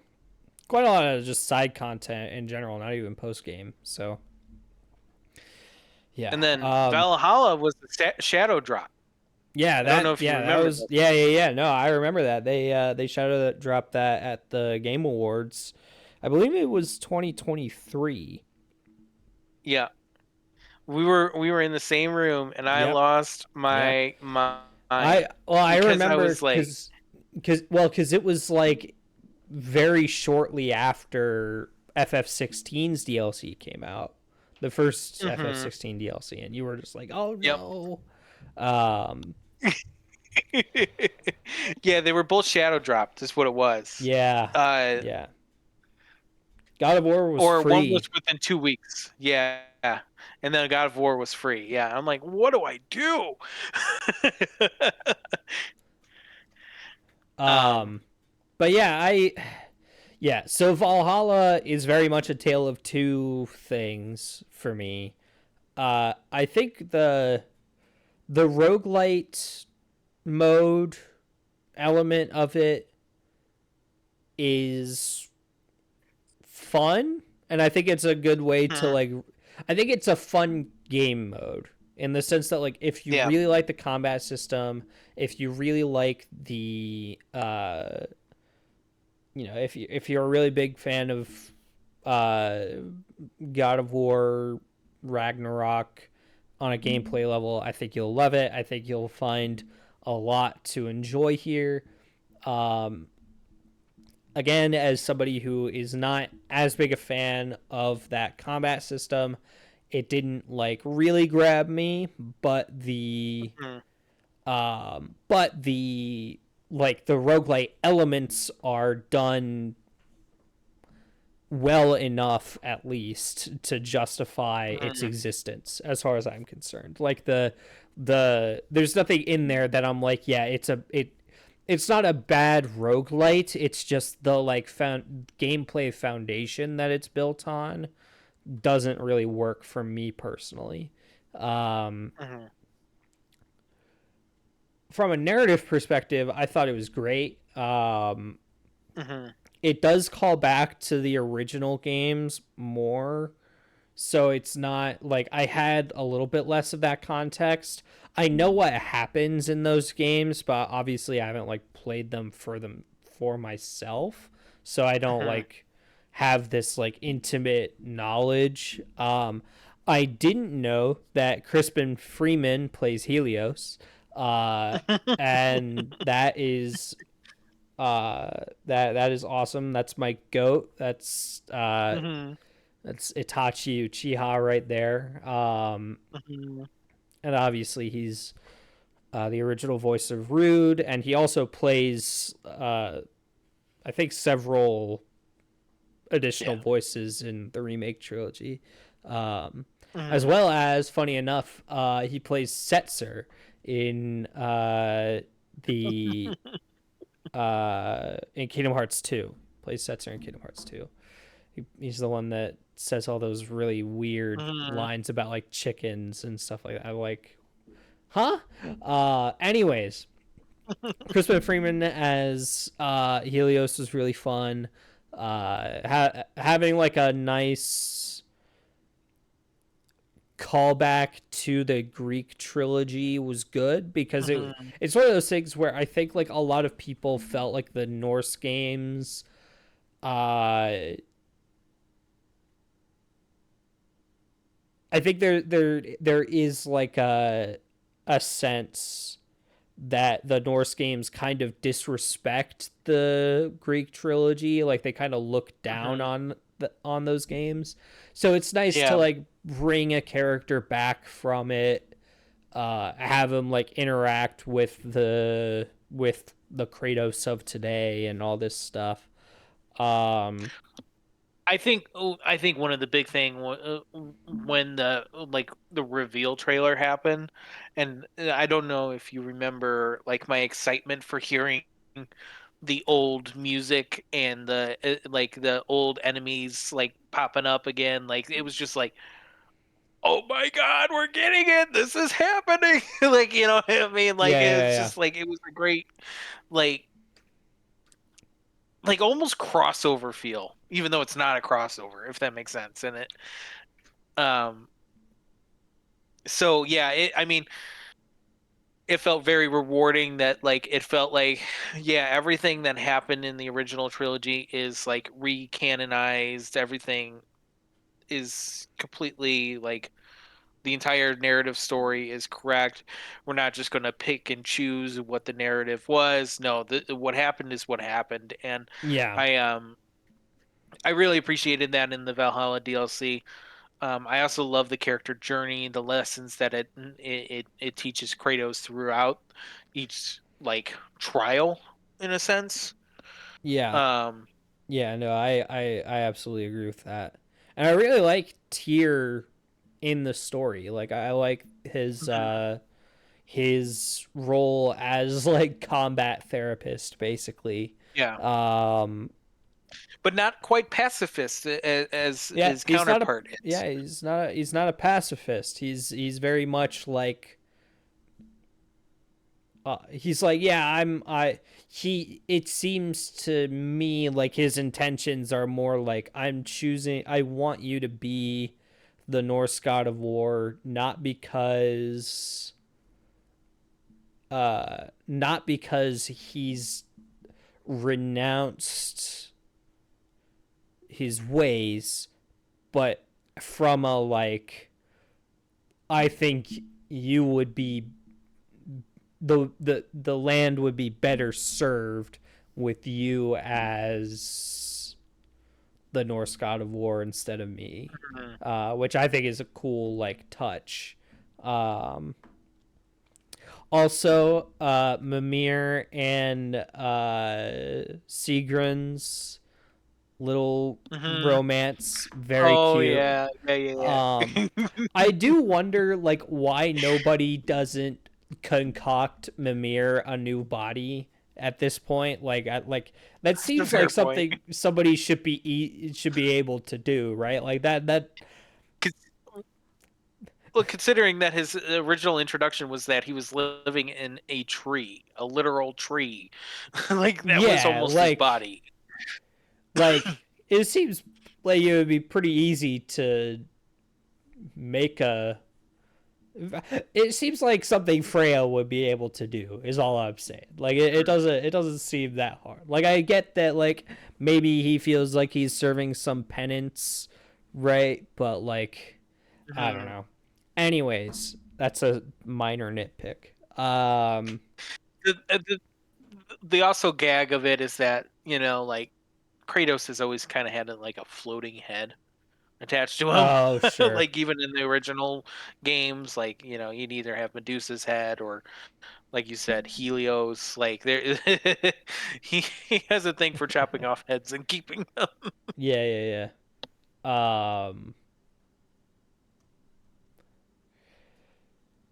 So yeah, um yeah, I mean, I think it's interesting. I'm really curious to know where they go with the series from here because Valhalla feels like the ending of that character. Um Hmm. I also feel a little strange about like if they were to do an Atreus solo game because Hmm. that character is also so tied to Kratos that like I wonder if he would be able to carry his own game. Um I mean, I think for My me, worry, oh go ahead. my worry. Well, I shouldn't say my worry is like my theory is that if they were to do another game in the Norse saga, Uh-huh. obviously you don't really have any Norse gods anymore, but there is an aspect of the Norse saga that they haven't fully explored yet, and that's the giants in Jotunheim. They could easily set up a story of Atreus is on a journey, like how they set up at the end of the game, where they go their separate ways. Atreus is trying to learn more about his ancestors, and they could easily set up a scenario where these the Nordic realms are about to go to actual war with the giants, and the grass isn't greener on the other side over there, but Uh-huh. yet it could be a scenario, and I think this is where it's gonna it might go if they do a third one in the saga, that it's going to be Atreus versus Kratos, and Interesting. I think Atreus could be more along the lines of a more, and this is again, this is in general like speculation and stuff, but I think they could easily make him like um a representation almost of what young Kratos was. This power hungry, um glory focused character, and it could be a story about how Kratos tries to bring him back to that light. You know what I'm saying? Sure. Like bring him back to the light that where they last left off. Like they leave off in such a great place Yeah. that I could see them easily turning that place topsy turvy, Yeah. and something happens. Something, it's got to be something that critically happens that turns Atreus against Kratos. I'm not saying that Sure. he just up and like change. You know what I mean? There's got to be something that like a genuine like betrayal. But I could see them going down that route. Do I think they are going to go down that route? I don't know, but it still feels like there's a lot of loose ends within the Norse saga that it would be weird to go to a different like, I guess, Pantheon. pantheon of Yeah. gods before wrapping that up. Sure. But who knows? Yeah, I mean, I think there is like there is a part of me that's like, all right, time to just move on to a new land. Right. You know, I mean, I would be I think obviously the main three that I think most people have on their minds is uh obviously the Egyptian gods, right? Hmm. Those are uh in the West, those are third place among the pantheons, right? Like it goes Greek, then Norse, then Yep. Egyptian. Uh, There's also uh, Roman gods. yeah, there's the Roman gods. The problem is that the Roman gods are so They're too mixed similar up to Greek. in the yeah, well, it's all like so mixed up in the Greek Hmm. mythology that it's hard to like parse out which is which. Um, the other The other one, a big one for me that I think would be super interesting is the Hindu gods. Um, Hmm. and then my personal one, just because mostly because I'm a Persona fan, is I'd love to see the Japanese mythology taken on. Like Okay.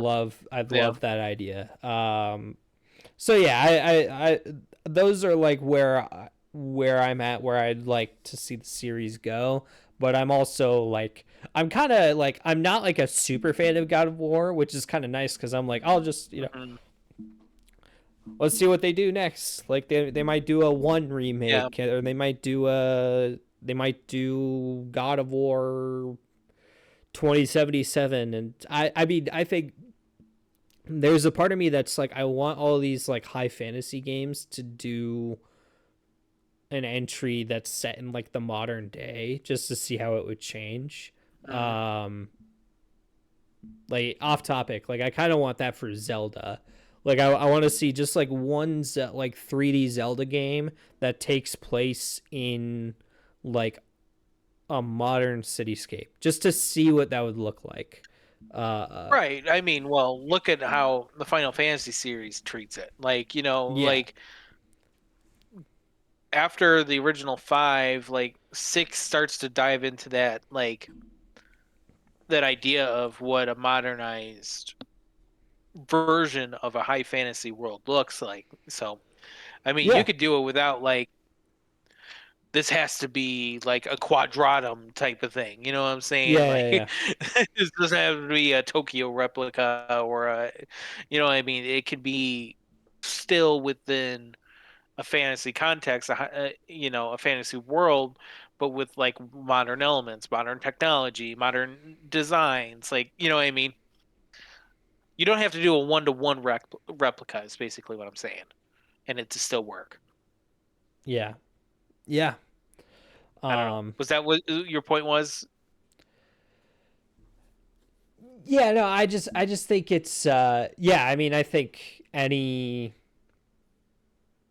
direction is possible. And I trust Santa Monica is the main thing. Um for me at least. That's like kind of where I'm at. Um sorry, I spaced a little bit. Was that your question? Oh, I was just more like I know you were talking about um you were talking about how I don't know, I spaced out too. Shoot. Uh-oh. The point um is, the broader point that I'm trying to make is like, while I do have some ideas for where the series could go, I feel detached enough oh, from the that's right. series that I'm willing to just be like, all right, let's do what they do. Uh, yeah, that's kind of where I'm at. Like I trust Santa Monica. I Yeah. trust Sony Santa Monica. You know, if they want to do like a whole new character and new ideas and all this stuff, like sure. Well, the great part is you won't have to wait that long. Because I could tell you, we're not going out as and we're not ending 2026 without a God of War update, and I'm confident on that. Okay. I will take that to So the bank, to be okay, honest with you. I have a difficult question for you before we move on to our book club. Okay. What if, cuz this has been in my mind since I played Valhalla basically. What if, you know, Summer Game Fest, the next state of play rolls around, something like that. And you see, you know, PlayStation Studios, Sony Santa Monica, but then the game they reveal is not a God of War game.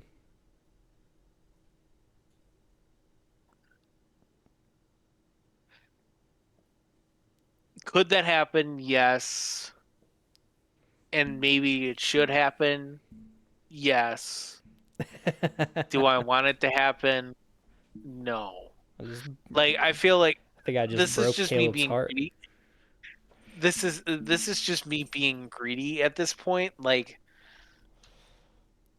I feel like we need another God of War game before we can get to that point. Like I feel like we need to establish like where the series is going to go from here, and then like you can go into the experimental phase. Like if you were going to do like a new IP in that sense, they probably should have released something like 2 years ago, like just shortly after Ragnarok. But like, Hmm. so I if you asked me 2 years ago, I would have been like, oh okay, yeah, let's see what else they got. You know what I mean? Whereas now Yeah, it's yeah, like yeah. the weights and like we're at the point in which like, and this is why I said we can get. I can guarantee you that something's going to be happening in 2026. Is that we're at the point now that like you look at like the cycles of God of War. Yeah. Um, Sony has not let God of War be a dormant franchise for very long. Like there, Yeah. even when the original trilogy ended, there was still spin-offs and prequels that were coming out, you know, Yeah. that kind of bridged the gap in between hand. And so like I think I have to go back and like look at the timelines of things, but I think the max amount of time we've gone in between a God of War game was like 4 to 5 years. And we're right now Hmm. pushing at that 4 to 5 year mark that like it's almost it almost feels like a given that we have to get something from the God of War franchise. Now, it doesn't mean that we can't get a bridge title like or a remake like we've been I thought was all but confirmed happening Yeah. of the trilogy. But then again, and the question is like how much was the um development team focused on that, like Sony mandated everybody has to have a live service game type of thing. Like how Yeah. much then it did that impact in development? But I still think that like out of all the IPs that Sony wants to push out at this Yeah. point, I think God of War is next up on that list. Yeah. I mean, that's over. Like, I mean, obviously, I'm not including Wolverine because we've already started that marketing cycle. You know what I'm Hmm. saying? But I'm saying like next up after that, I really can't see another IP franchise that doesn't get that spotlight as then Yeah. God of War. I know Intergalactic is coming, but I feel like that's on Yeah. its own timeline in opposition Yeah. to That's on Naughty Dog's Sony's timeline. agenda. Yeah, exactly. Like Sony's agenda and Naughty Dog's timeline, I feel like is different. But Yeah. Yeah. I mean, I think the only franchise other than that is Ratchet, but yeah, I don't know. that's Insomniac is still fair. reeling, so Yeah, it's remains to be but seen. even those titles have gone down significantly for Yeah. a large period of time between the PS4 and the PS5 generation. Like PS3, obviously that was the height of Ratchet, but like Hmm. PS4 and PS5, like I think there was only two games on the PS4, if I'm not mistaken. One was a No, just the remake, one. and then Just the one. Just the well, wasn't reboot. there the remake? No, there was Well, there was probably a collection, but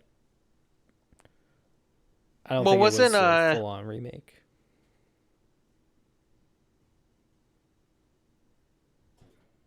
wasn't there? Oh, it might have been PS3. I thought the motion controls for DualShock came with PS4, but that might have came with PS3. Because I I know don't know. distinctly I that don't know about the that. last the last Ratchet game had motion controls to it. But I think Uh, Ratchet and Clank before the Nexus. Oh wait, no, that's a yeah. different. That's a different. Into the Nexus. Into the Nexus. I was like, I know it's Nexus. Um, Yeah, it's only on the PS3. Only on PS3. Okay, so it just innovation just got better at that point. that's that's all I could chalk it up to. So okay, I just thought that it was on the PS4. So yeah, you're right. Like I mean, there was only one. There's only been one per Yeah, generation at this point. So I mean, we've kind of yeah, already had it with the PS5. I yeah. can. They did announce that mobile shooter for Ratchet and Clank that I forgot about, but I don't count that Yeah, one. I don't I think don't count anybody that should count either. that one. Um, Mm-mm. yeah. Did you have anything else you wanted to say about God of War before we move on? Um, no, no, I think we're good. Okay. Like Yeah. I obviously, if you haven't played this game, you absolutely should. You owe it to I'm yourself. very glad that Ezra had a great time with it. The one of the things when like I said this the last time I said this when we got the like when you chose this game like I really wanted you to play God of War just to get a feel of it, and I thought 2018 was like the best way that you can at least get a feel of this world. But Yeah. like really like Ragnarok is like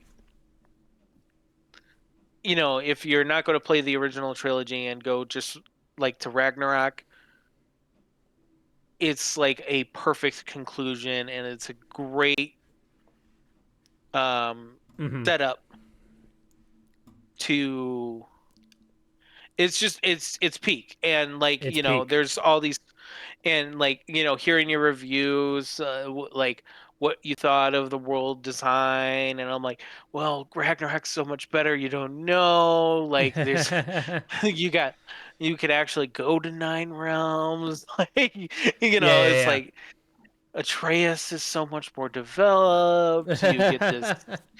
you get more of the Norse gods you You get a get cute like little romance with Atreus. It's very yeah cute and wholesome.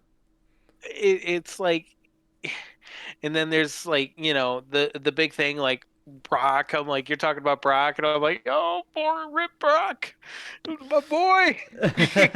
I'm like trying to hold back, like not Yeah, saying anything, like trying not to talk too much about it. That was one of the things yeah, yeah, when yeah. like you chose the game. I was like, this is why I asked you that question. I'm like, now how much have you gotten spoiled on this game? Yeah, Because and that moment yeah, is like that's the moment in the game where it really turns to peak. So I was like, I yeah, was really hoping you wouldn't get spoiled on that.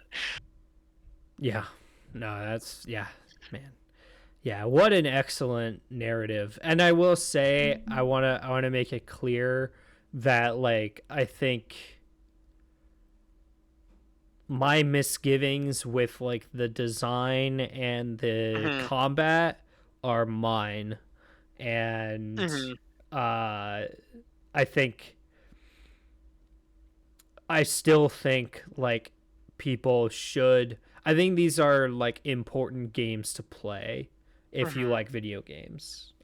hmm I won't go so far as to say that they're important to play even if you don't like video games, because I think that's something I reserve for like Yeah. very, very, very few video games.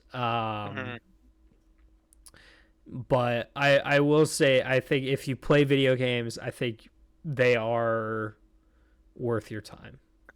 Yep. So with that, Caleb, you can see my screen. Hold on one second. I actually haven't joined in yet. Hold on.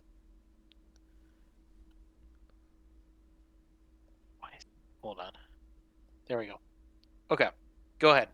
Okay, so you can see my Oh, screen. We are going to begin the book club bracket. You guys know how this works at this point. We have a bracket set up. I would pull up the bracket itself, but I don't know how to do that without spoiling the contestants, and I want to keep the contestants spoiled. So, for audio only listeners, Mostly people who just turn us on and look away. The first match is between Metaphor ReFantasio and The Legend of Zelda Tears of the Kingdom. So these are two heavy hitters right off the Mhm. bat. Um, we're gonna watch each trailer once. Obviously, Caleb, you can request to watch a trailer again, watch a part of a trailer, Mhm.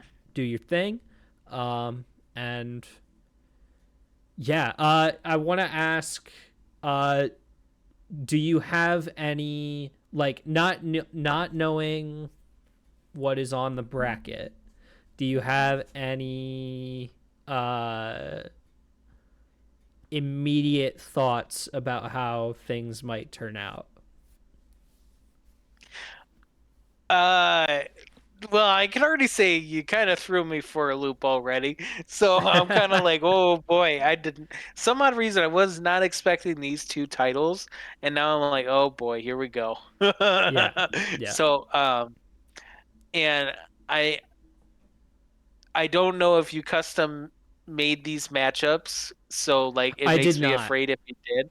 Okay, I did I was not. gonna say I did not. it makes me afraid if I'm going to be like having to like in the first round having these tough matchups like this. So, but like I think I guess I'm more excited about the fact that like I know whichever one I choose, it's going to feel like it's something that it's been a long time coming Sure. that I feel like Something that I haven't shut up to you about at some point, and you're like, this is the reason you're finally gonna get into it. right. My secret fear, this is my secret fear, Okay. and I won't say it. If it does, I won't say it. You won't know it. But my secret fear is I'm going to you're going to have a game on here Uh. that's like my planned mystery game after Final Fantasy VI. Oh. Okay. And Okay. I'm going to have to sell You're gonna have why I to don't want to act. play this game. You're gonna have to Yeah, like act. Okay. yeah, I'm going to have to sell why I chose not to play that game because Audience I want the mystery game and the book club to be separate, if that makes separate. sense. Yeah. No, that's fair. That's fair. Totally fair. Yeah. Audience. This is a test. He's about to use his acting degree. So let's see if it pays off. All right, let's get And it started. might not happen. Oh, It it might might not not. happen. It might not. It might not. It might legitimately not. Uh, because you've been hyping this mystery game up, and I have no clue what it could possibly be. So, yeah. Which trailer do you want to watch first? Let's just go from left to right the whole Left to time, right. if All right, let's do that's it. okay. That's fine by me. You can hear, right? Yeah, it's the Okay. Book of Prophecies. Sorry.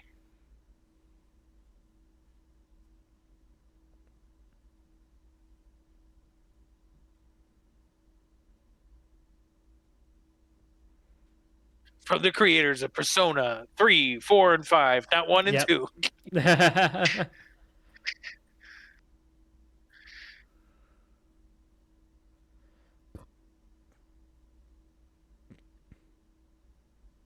Oh man.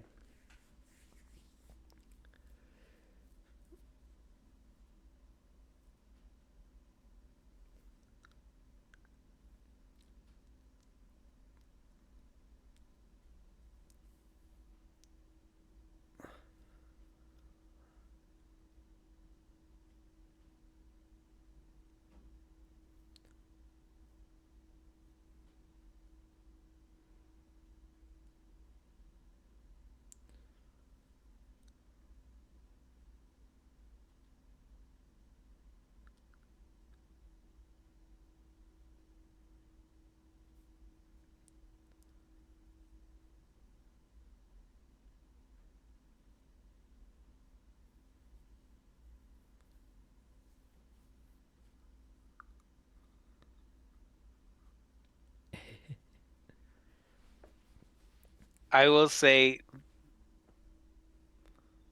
sorry, I grew silent there because I was taking it in because I feel like this is like the first time I actually watched a full length trailer of this game, Oh, okay. and like I've seen snippets of gameplay and stuff, but Yeah, yeah, yeah. it may be a snippet of a trailer or whatever. But Yeah. like, I very much this matches more my style than this might be a hot take. This matches more my style than what like Persona feels to me. And I Sure. don't know how to explain it other than the type of genre it is. Yeah. Well, I don't know Persona if genre is the right is word. Persona's a high school urban Right. fantasy. This is closer to like that high fantasy kind of thing. Right. And it has that almost Persona combat to it. I don't want to say It's it's exactly it's like it because it it's doesn't look it's like it. it's Shin Megami Tensei combat. Like Okay. it's literally like SMT5's combat system. The difference is in the like customization, the like party Gotcha. building is how that works. So yeah. So I like the happy like kind of melody of Oh yeah. that. So not music, but just like the between the combat of Mm-hmm. other games that I haven't necessarily played, but have been wanting to like really try that style of combat Sure. with that type of story. And I also understand the hype. And Yeah. yeah, like I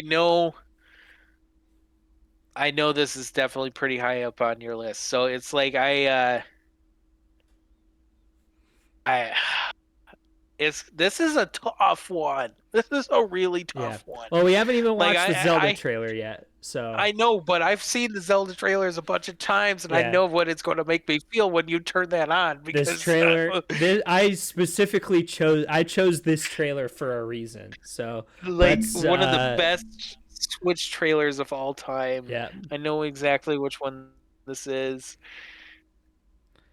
Yeah, this because once trailer that Zelda slaps. theme starts,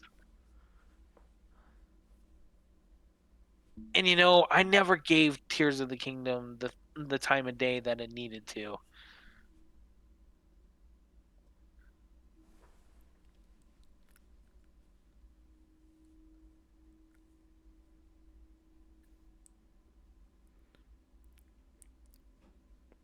Like look at it, dude. I know it's like the only thing is it's like let's see, I'll provide a little bit more commentary through this. The only thing is I kind of want to save this for the Switch too. If No, that's that's fair. crazy to say. No, I don't think that's crazy at all. Like this could be like a almost launch title for the Switch 2 for me. Like not a launch title, but you know what I mean, like Yeah, one of the yeah, first yeah, games I yeah. play on the Switch 2 because that game looks beautiful on the Switch 2. Yeah. No, absolutely. I think the Switch 2 version is absolutely worth the upgrade. Oh, dude.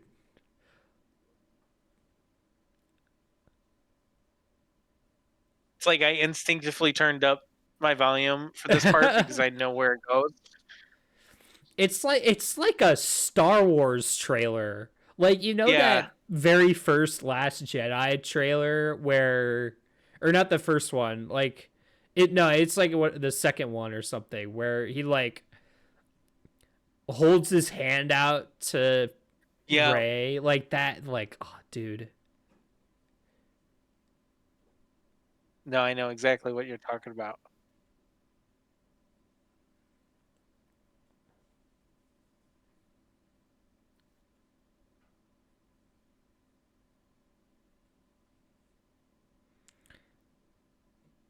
Oh dude, Here we the go. saxophone. Oh. The fact that see, this was one of the great parts about working at GameStop, hearing this every day. Peak. That and God of War at the same time. Oh man, it was great. Oh yeah. Oh yeah. Yeah. That was a great year for gaming.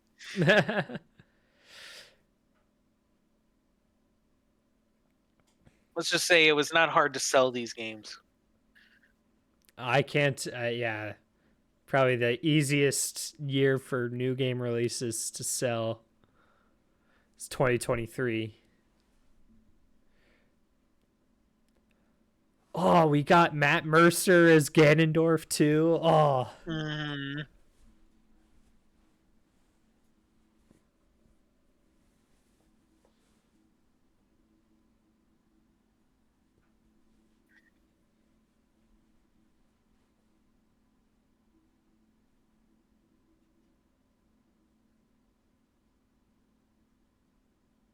the problem is, Ezra, this is one of those franchises that got away from me. Like it's one that like I've always wanted to play.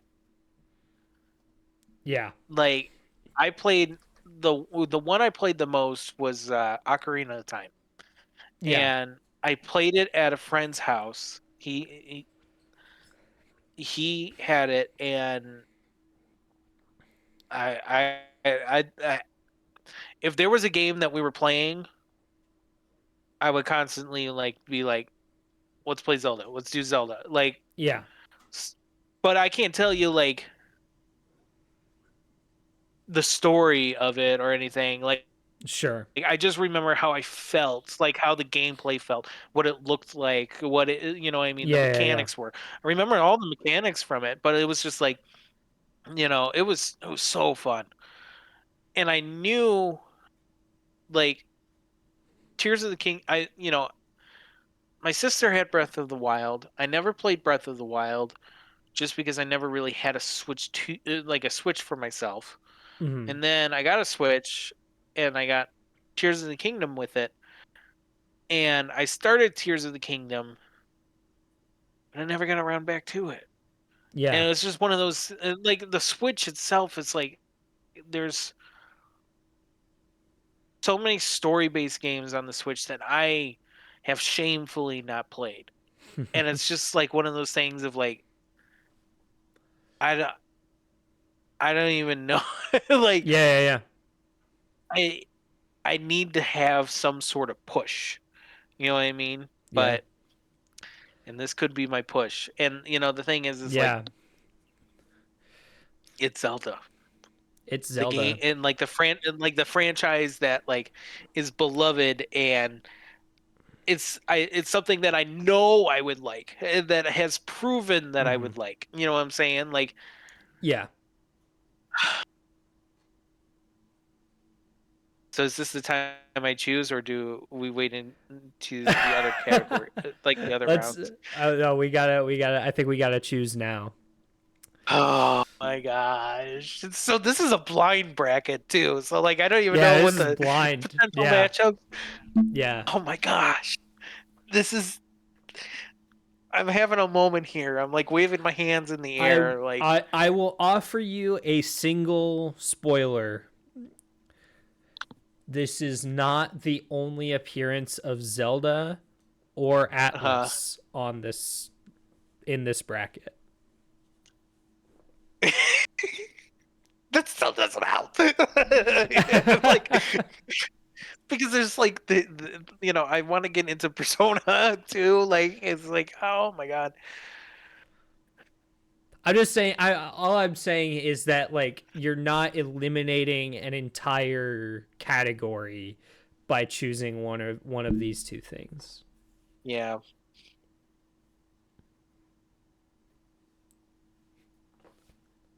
Whatever I choose, Ezra, don't be mad at me. Be mad at the I'm match. I'm not gonna. Yeah, I'm actually a little frustrated that this is how it turned out. I would have done more. I would have done a custom thing had I. Because this matchup could have easily been like the final matchup. It Like could I'm have. not even joking. Yeah. I'm like, all right, give me Tears of the Kingdom. All right. Tears of the Kingdom. I, I'm sorry, metaphor. I'm sorry, little one. I'm so sorry. I Okay, am so sorry. this one, I All think right, is what's this one? Hi-Fi Rush and okay. this one I think is a Hi-Fi Rush. little bit more reasonable. Hmm. This is if you don't know, this is actually Fire Emblem Engage's second step up to the plate. Uh, The round. uh, Well, didn't it get to the final round the last time? It was Final Four for sure. yeah, I think it was top four. I think it might have lost to Neo: The World Ends with You. Oh Um, yeah, I could be yeah. wrong. I could be wrong. Could be misremembering. Anyways, let's watch these trailers.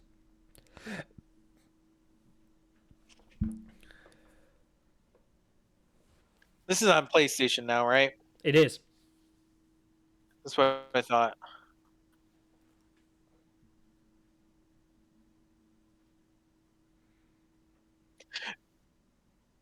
Now, I will say I'm kind of at a point where like I kind of want to take a break with Final Fantasy after I get done with 6.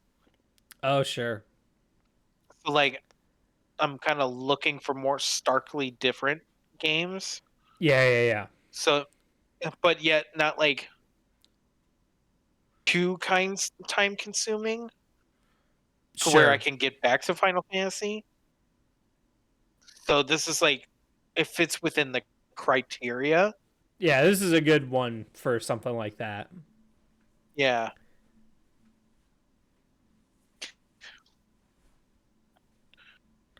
Oh Plus man, this game is so good. my other friend loved this game. Yeah.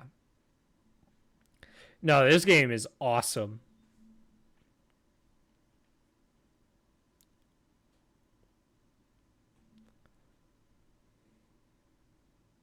And he knows I love like rhythm stuff.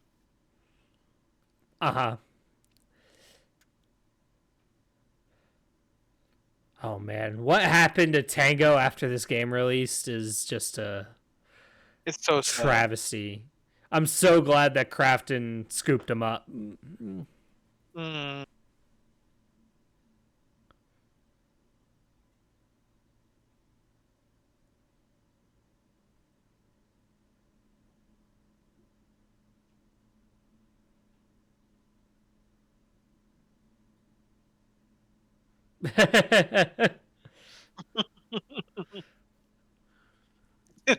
Naturally. Because the evil within, if you don't know, is Resident Evil. Hmm. Like,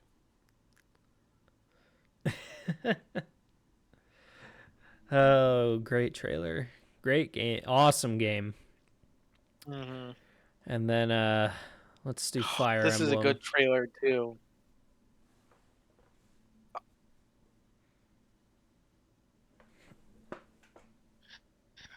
And then like the thing is with this game, it like hits all the tropes, Yeah, like it narrative does. tropes that I love. And I got a taste of the gameplay when we were I think that was Oh yeah, at the convention when you yeah, were yeah, playing this. yeah. So That was like early 2024, or yeah, it was like the game launched that weekend, and we happened to be at the convention. and you were experiencing it for the first time and I was like, "Oh man, this is peak." Yeah,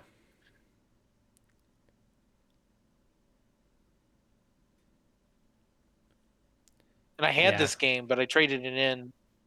Oh, But that doesn't mean I can't get it again. I knew when I traded it in, the idea was I would probably get it again. It was okay. one of those I needed to. There was something I needed to get that like I didn't really have the money for, and I wanted to really play it. Yeah, no, I get you. So Engage had to get like sacrificed. No, I get you. Everyone makes those calls.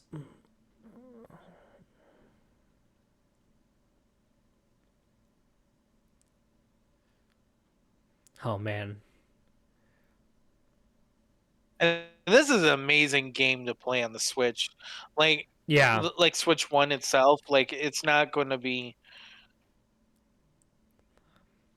like visually it's great Yeah.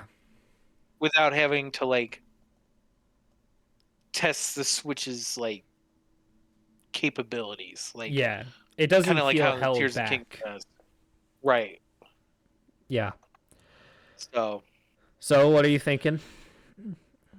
initially when I saw this first matchup, I was kind of like, okay, a little bit more definitive. Like, I feel like this is an easier choice. It's not an easy choice. Like, this entire bracket. I already have a feeling is going to be tough. And they fit in their own criteria in a unique way. Yep. Yeah. Man, it's like I want to keep Hi-Fi Rush in this contention, but like I feel like I owe it to Fire Emblem Engage to like let it pass this round, Mm-hmm. considering that it was so close the last time that I think it's got to move on just for the legacy of it, which I Okay. I realize is going to make my choice a lot harder if it matches up against Tears of the Kingdom. But as of right All now, right. we're pointing to Nintendo, which is kind of Yeah. interesting. I did not expect that to kind of go down, if that makes sense. Yeah, Nintendo coming out strong in the beginning. All right, let's see. Yeah, Okay, so this is I think Osnabe and then Grand Boot. Okay, this is a very I think light round, but we'll watch these I have a lot of trailers. questions. I have a lot of questions about Grand Blue Fantasy Relink, Okay. but I'll wait until we get to that point. Okay, All right. but I Yeah. do have a lot of questions before I make that decision. Okay. And this is so. You did this for RP Gamer, didn't you? No, Or I was this just one of the I ones just that you played did on it. your own? I don't even remember how I came across it. I just kind of saw it and I was like, this looks awesome, and I played it Yeah. and it was awesome. It's one of my favorite 2D platformers I've ever played. When we were doing the podcast episode for this, I remember like I wasn't watching like gameplay per se, but I was like looking up images, seeing how like I got a pretty good feel of it, Yeah. and I like the art style. Yeah. I mean, No, it's really obviously cool. enough to where I can remember it. you know, I, Mhm. I mean, like sometimes with 2D platformers, I have a hard time remembering it, but Yeah.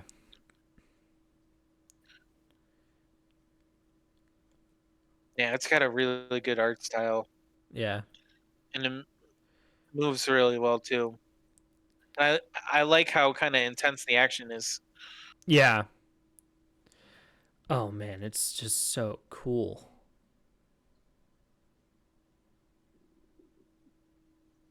Oh, but wait, there's more.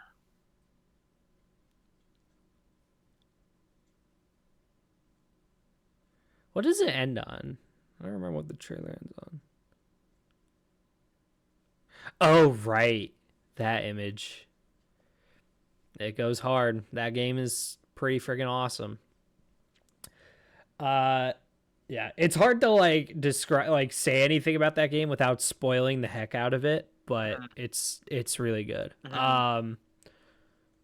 Did you have anything you wanted to say Before about we Grand go, Blue before we Okay.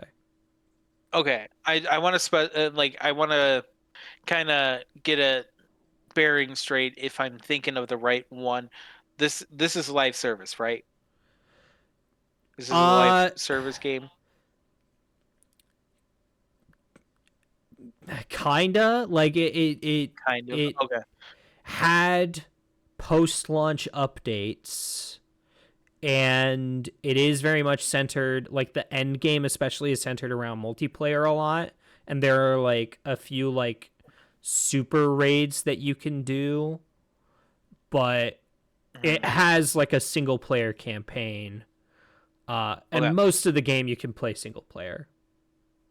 because this is this is why I wanted to ask these questions before we started it, is Hmm. because like that's always like my skeptical with a live service, in like my skepticism with starting a live service game Yeah. is I feel like if I'm not at launch on a live service game, I can't keep up. If Oh that makes no, you're sense. yeah, And no, you're fine. It's very much like the live service, like any live service elements there are start at like after you beat the game, if that makes any okay. sense. Okay. That So, does. Yeah. all right, let's watch it. I don't remember this I trailer just at all. I wanted to know essentially my limitations on it, if that Sure, makes that sense. makes sense. This game started at Platinum, and then Cygames took it back. They were like, "No, we're gonna do this in house," and it took them forever. But Gotcha. I really like this game. I think this game is pretty great.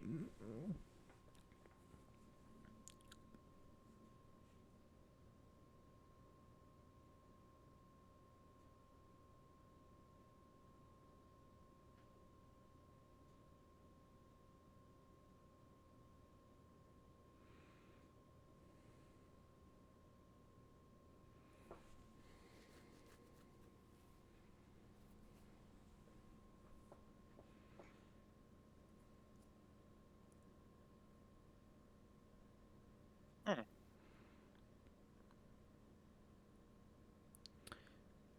And you don't really need to know a lot about Grand Blue Fantasy to know anything about this game.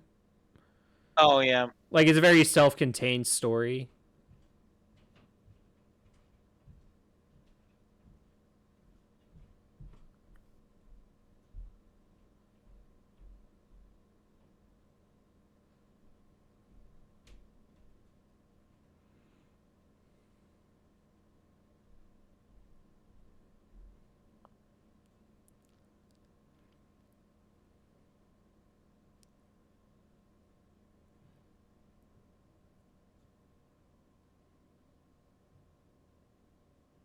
I love the scale of this game, Yeah. which I kind of already knew going into it. Like that is the part that's always intrigued me, and Uh huh. I kind of like this trailer kind of showed a little bit of it, but like I'm sorry, I can't. Just did something really funny. Uh, but the Is this your like mystery scale. game? Is that what I'm No, no, picking up no. on? Oh, okay. My cat just threw something right in front of me at me to get my Mm, attention. that's pretty funny. It was um. So so we were talking about scale, right? Yeah, yeah, yeah. Okay, I lost my total train of thought. Yeah. Um, This game has awesome scale. but oh, Yeah. that's what I was going to say. The the gameplay kind of hinted at it. I kind of like the like exploration aspect that they were showing, like the almost kind of parkour element that I liked. Yeah, I mean, I will Just from a say brief moment. that stuff isn't as present as maybe the trailer suggests. It's very Okay, combat heavy. It's very combat gotcha. heavy. Um, yeah. The main like uh selling point for me is the amount of playable characters. Like there are like 20 playable characters or something like that. Like it's absurd how many characters are playable. And they all feel like different enough to justify it too. Um so yeah. Anyways, where are you thinking? Um, and Sanabi's only playable on Steam, right? It's on Switch. Oh, it's on Switch. Yeah.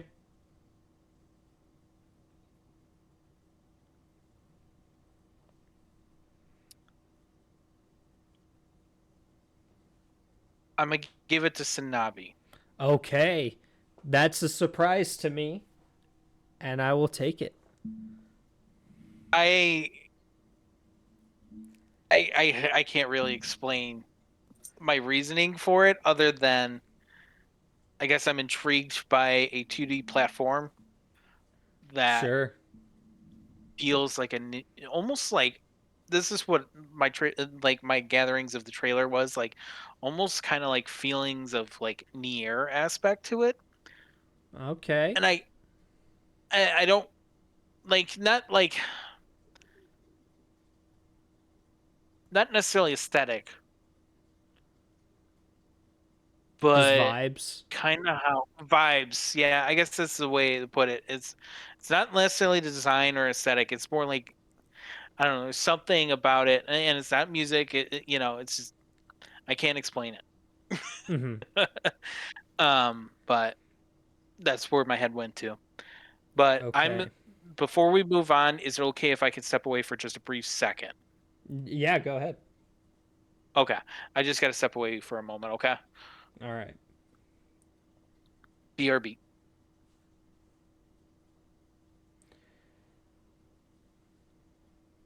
While we're waiting, is there a. No, I don't think so.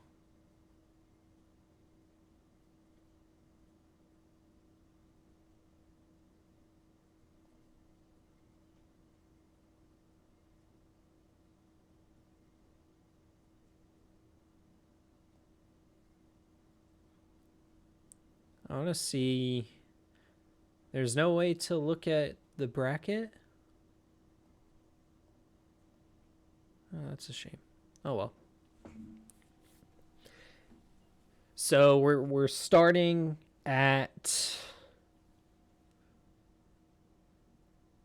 uh so Zelda wins against Metaphor, so Metaphor is out, as is uh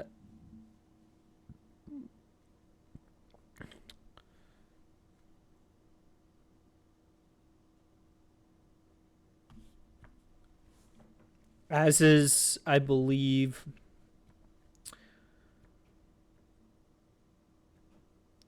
yeah, Hi-Fi Rush and Grand Blue Fantasy. Grand Blue Fantasy, I will say, it is a pretty big upset for me. I thought he was going to go more in the direction of the like higher fantasy, higher production value thing, but no, he went towards Sanabi. So I'm very excited about that.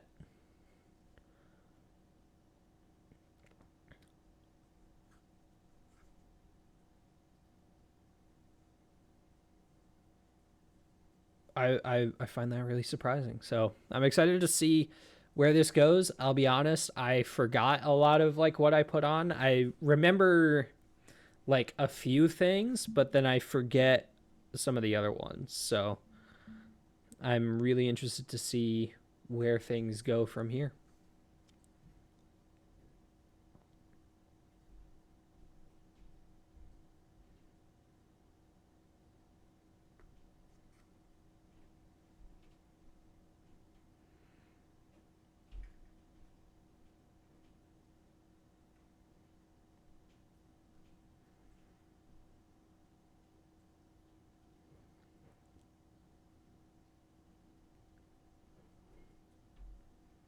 Okay, sorry about All that. right. No, no worries. I was just giving a quick bracket update. I can't actually view the bracket, which is strange, but yeah, you've eliminated Hi-Fi Rush, Grand Blue Fantasy Relink, and Metaphor. So uh, I will say I'm really surprised by your choice of Sanabi over Grand Blue. Not in a bad way, I'm just surprised too, like, yeah.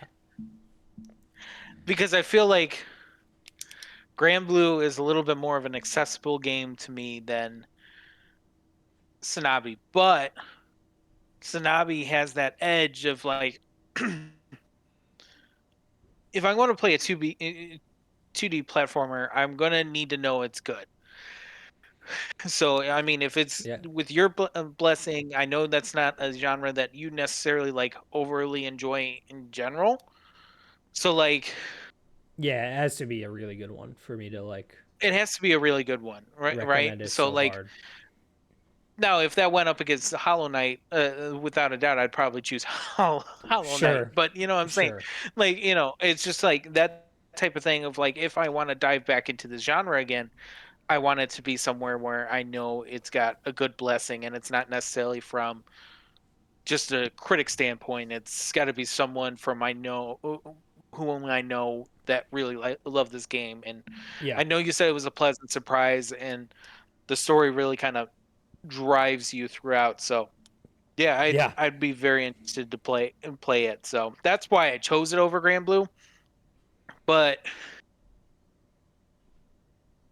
I feel like in terms of gameplay, I may have enjoyed Grand Blue over that, but I just don't know yet. Yeah, If that makes maybe. sense. So Who that's knows? what makes it intriguing. I mean, the fact of the matter is, you could, end this bracket, and the first thing you do is go pick up Grand Blue and spend 200 hours on it, right? Like, there's nothing stopping you from doing that. So, this is just a Right. fun, So, it's not like you can never play Grand Blue. You're not allowed because you chose Right. Sanabi over at this one time. But, anyways, I digress. Let's move on to the next round, shall we? Uh, and yeah, I'll just let this trailer speak for itself. I guess I should Yeah. say who the contestants are. This is The Legend of Heroes Trails from Zero and The Legend of Zelda Breath of the Wild. So, Two legends. two Battle in legends. and out. Two legends of. Use of drugs. Oh no. Exactly. Uh-oh. That looked like the Microsoft logo.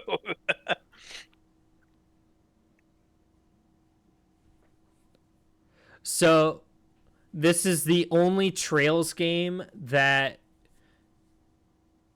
I would recommend to you that doesn't have the updated like 3D graphics and doesn't have an Mhm. English dub.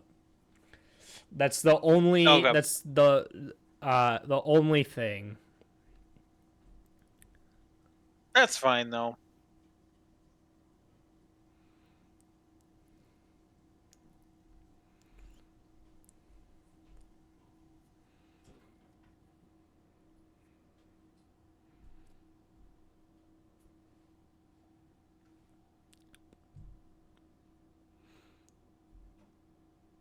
Yeah, man, this game does not play well in the trailer. I hate to say it. A little choppy, but that's okay. Yeah. It could also, this is on different platforms too, right? Not just Switch. Yeah, this is on everything. Yeah, it could also be just a Switch thing too.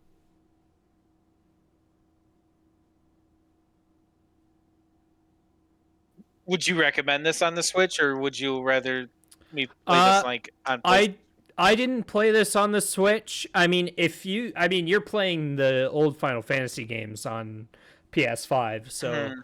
I mean you absolutely could play this on PS5, but I think it probably plays a little better on the Switch. Gotcha. I know the vibes might be better on the Switch. Yeah. Like this feels like a good handheld game. Yeah. Yeah. So, uh I just want to say a lot of people would tell you not to start there. That's all I'll say now,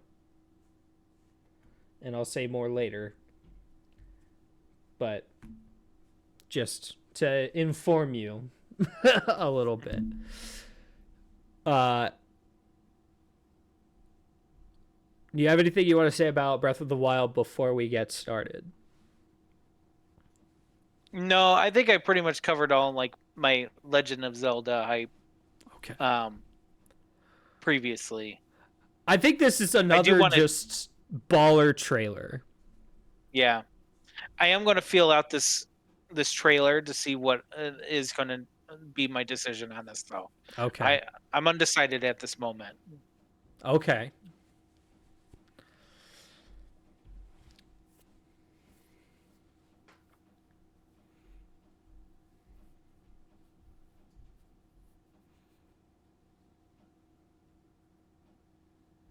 This is a classic trailer. I remember this trailer now.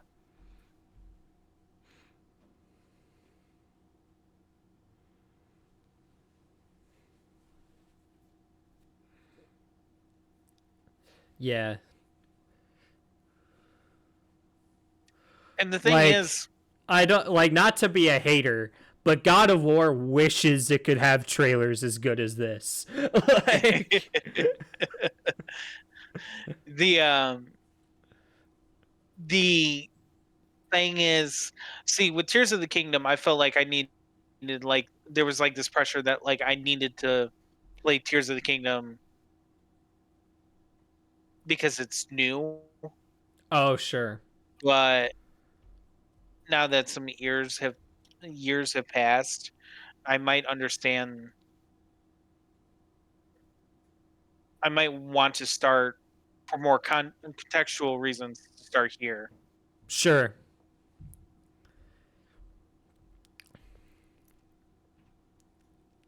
That might be what I do.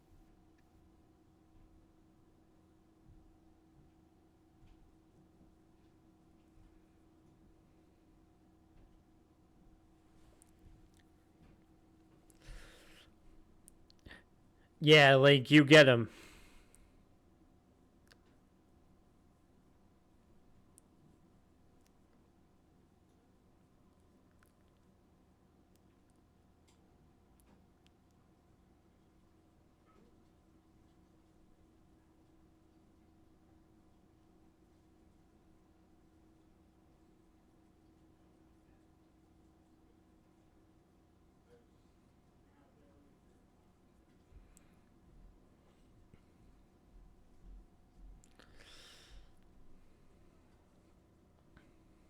They know how to make these trailers. Yeah, I'm telling you. And it's all just like cuts from the game. There's no like VFX or anything like that.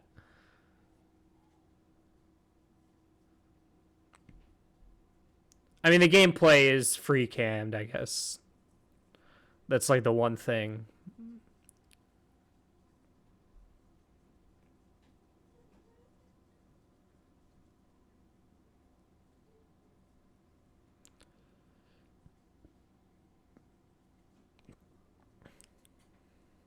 Mm.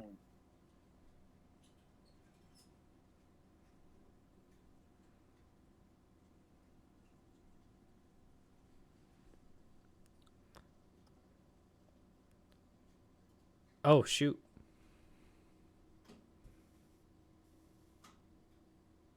Okay, okay. That's it. That's it. Not as good as the Tears of the Kingdom trailer, but still really good. Yeah. Now I'm torn and kind of regretting my Tears of the Kingdom pick.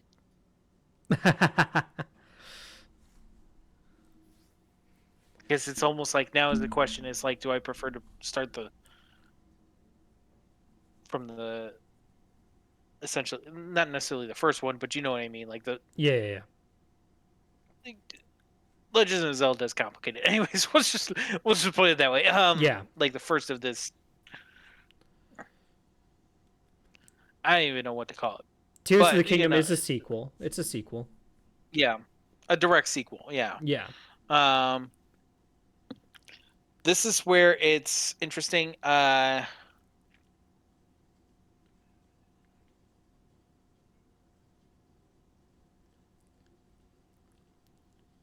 I'm I'm just trying to think it out, like which ones that I want to.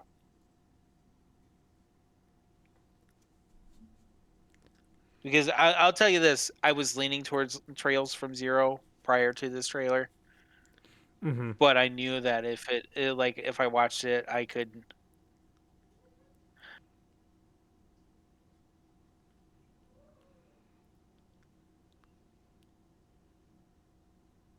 Uh, man,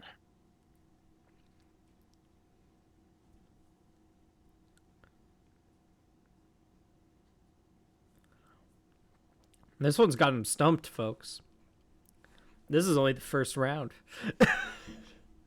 these are brutal. You said this got easier.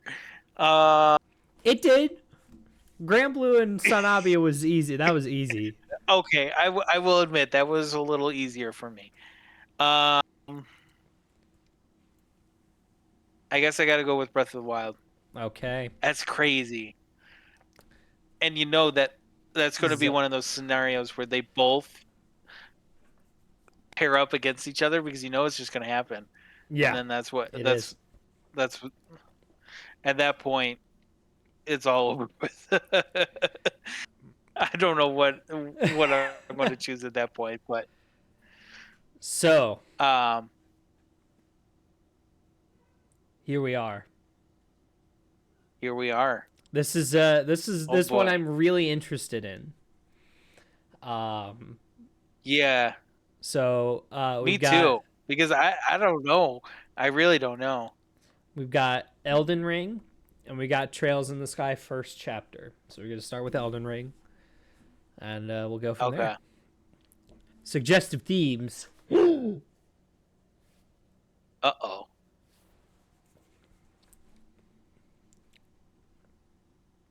don't know if I've watched this trailer all the way through.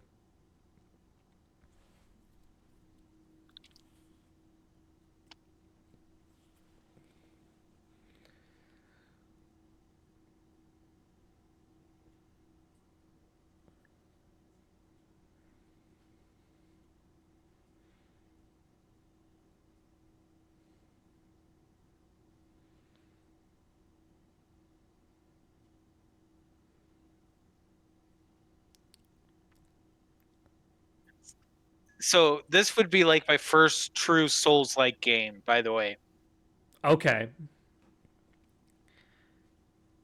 if I did it. Yeah.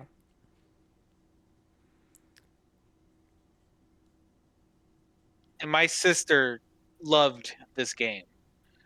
Like I know you love this game, and Yeah. honestly, pretty much everybody loved this game. Yeah. It's a really good And game. they they've all told me to play it.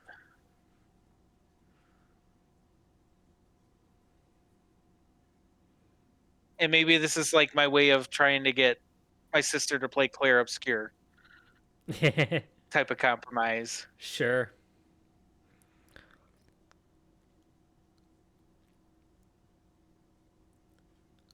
And the lore is made from George R. R. Martin. Yeah. And you know I love Game of Thrones. I do. I know.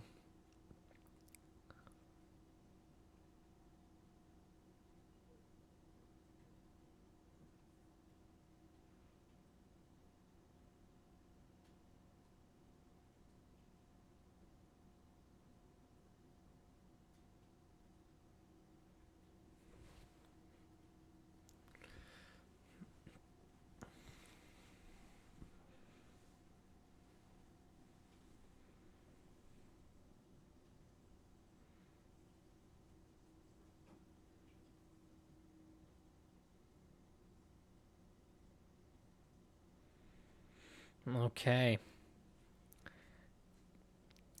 Interesting. Okay. All right. You Okay. want to just jump right into Yep. Trails here? All right. Let's do it.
All right.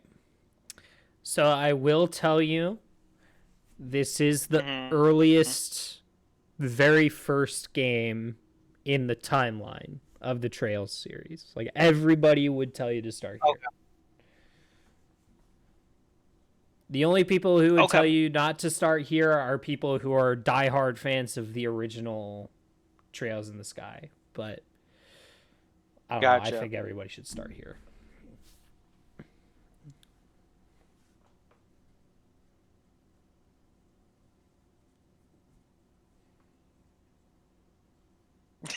There's So just gonna be the series moments of just silences yeah because I'm just the like, the trouble hmm.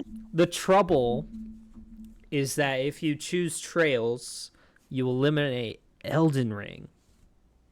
I know. And can you imagine? Like, our listeners will just be like, they'll be convinced that I despise Elden Ring, which is not the case. It's just my problem is my problem is with Elden Ring, and this is just the thing with the Souls-like Mm-hmm. games. And I don't know. This might be just such a dumb critique, and maybe like I just need to get over it. I don't like how dark they are. Oh, interesting. Like aesthetically, I just don't like the dark aesthetic. Huh. That's such a weird Yeah, like I don't want it to sound like oh I won't play it because of that, but it's like hard for me to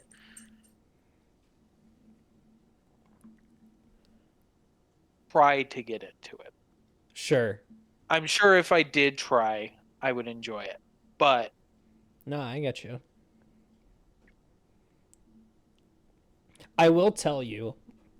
whereas Trails I know is a series that you love Mm-hmm. and if I want to like get into the series, it's like you said this is a good starting point. Yeah. And I was flip-flopping.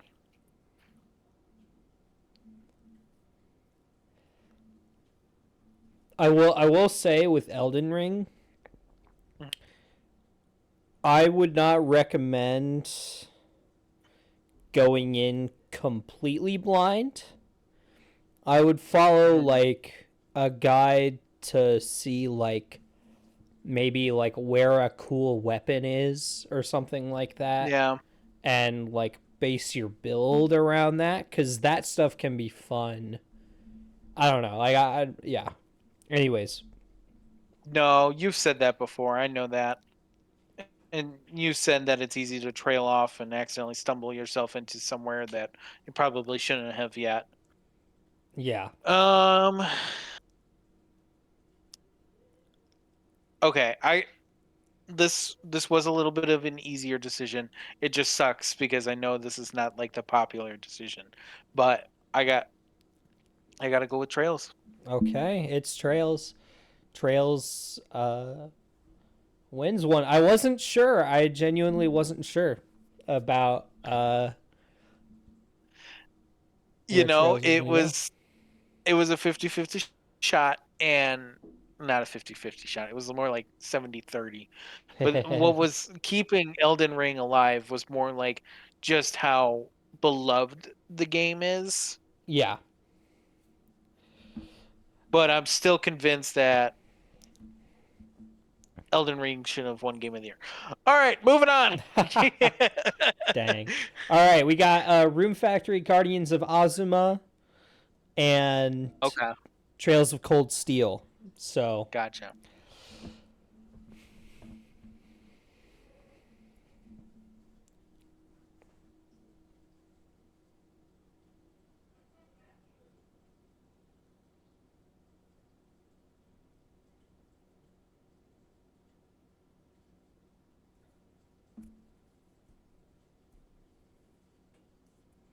So this matchup is going to be interesting because I really don't have any context for these other two games.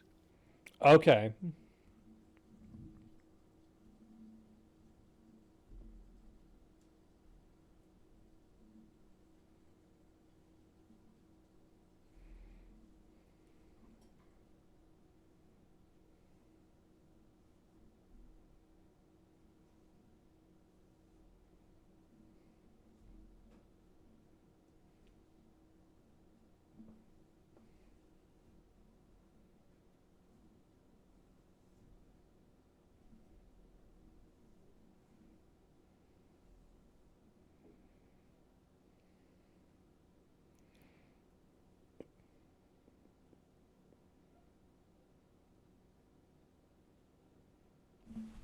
Not a horrible trailer.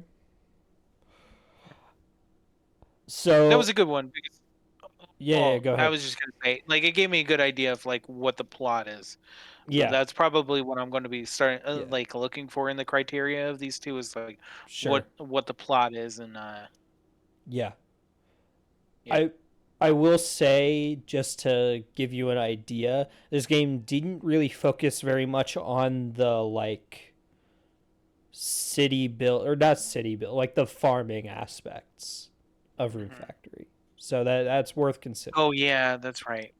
I was like, that makes sense. Yeah, that makes much more sense. Because I So thought my brain went to, isn't that farming sim? But I wasn't yeah, sure. it's both and like it's an action Mhm. RPG and it has like the farming sim stuff. Uh, I want to give you context. Trails of Cold Steel is my first Trails game, so Okay. it's where I started. And dare I say, not a horrible place.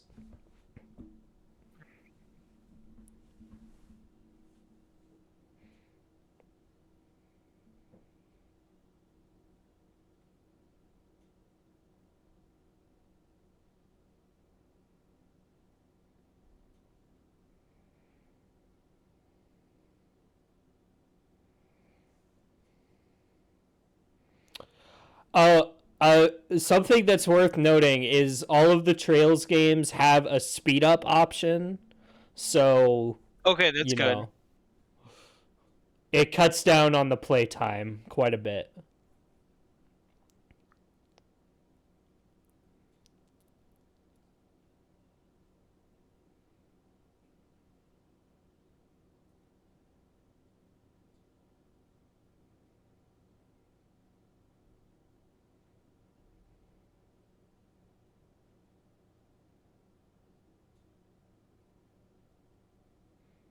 Oh, it's my goat, Ben Diskin.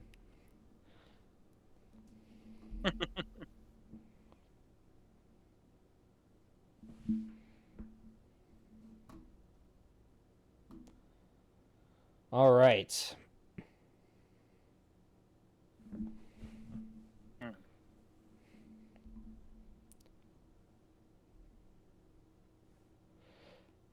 All right, walk me through how you're feeling right now. Well, Guardians felt more action based, Yeah, which is more my gameplay speed. And almost turn based is kind of like it's already kind of what I've been doing for so long, for like what feels like over sure. a year now. But I know you have more of a like I know you're like if there was like in my brain what if this was like what would Ezra want me to choose? I know it would be Cold Steel. Can I because it's the first round. I want to give you Yeah. just a little bit of context. I have fond memories of Cold Steel, of the first Cold Steel game. It is Uh-huh. one of the weaker games in the franchise for me. I think Sky first chapter Interesting. blows it out of the water. Like it's not even close. That's my take. Um, yeah, that's all I'll say. I will say a lot of the style and aesthetic choices of Cold Steel I really liked, Yeah, but I think if there's like a game that I like would rather play, it would probably be Guardians. So that's my pick all right, yeah. because I just like of what I'm at right now. Like I Okay, want something just that's just a little bit different than what I'm currently playing, okay. I just to get you. feel like to switch it up. No, I get you. All right, we'll go with Guardians then. All right. Okay. So Uh-oh. I picked The Legend of Zelda: The Wind Waker for this list because it's on Switch to GameCube. And then I realized It's you not don't on have a Switch Switch 1? 2 yet. Yeah. I think the GameCube uh is Switch 2 exclusive. So, we can Gotcha. give Sonic Mania a buy basically if you want, or we can watch both trailers and you can keep it in the running. That's up to you. Um, it released on the Wii, didn't it? It's a GameCube game, but you could play it on the Wii, yeah. Oh, GameCube. That's right. You did say it was GameCube. Yeah, I don't have anything that's never had a GameCube. It Uh, Wii is fully backwards compatible, so you could play it on the Wii. yeah, I don't even know if I have a Wii anymore, to be Oh. honest. But I'd have to like go into the archives a little bit. Yeah. Um, let's let's give Sonic Mania a buy. I do Okay. want to watch the trailer though, or should we wait until the next round? Um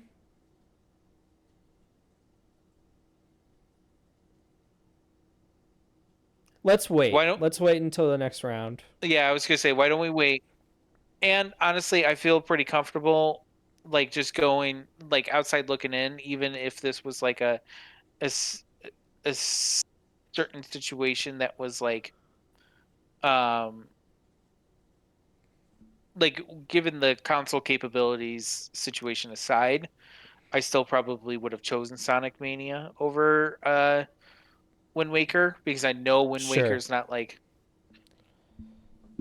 everybody's favorite, but also I would rather kind of go to the much older Zelda games before I got to Wind Waker, I and get you. then just like Sonic Mania, like just I mean, got a itch for another Sonic game, so Okay.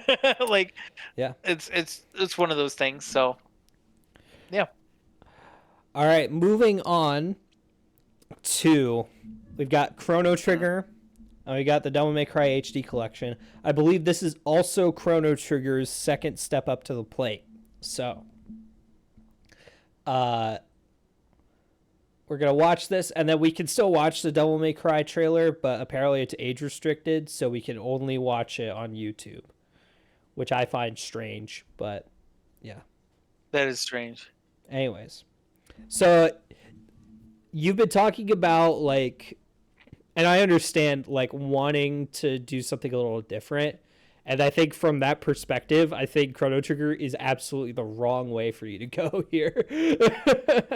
But I'll put in the but here. It's Chrono Trigger, It's right? Chrono Trigger. Like It's Chrono this Trigger, man. is a classic franchise. Yeah. Well, franchise I hesitate to It's call, it, yeah, but it's not even really a franchise. It's just just like a classic, like definitive classic game. yeah.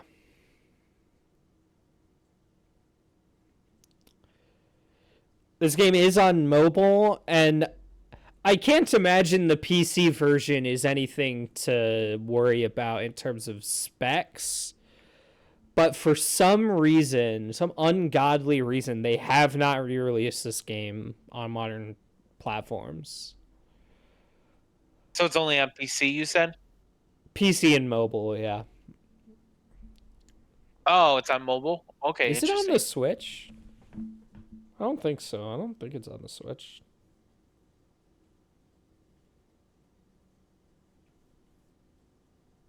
Man, listen to that soundtrack. It's But a great soundtrack, isn't it it? is a iconic soundtrack.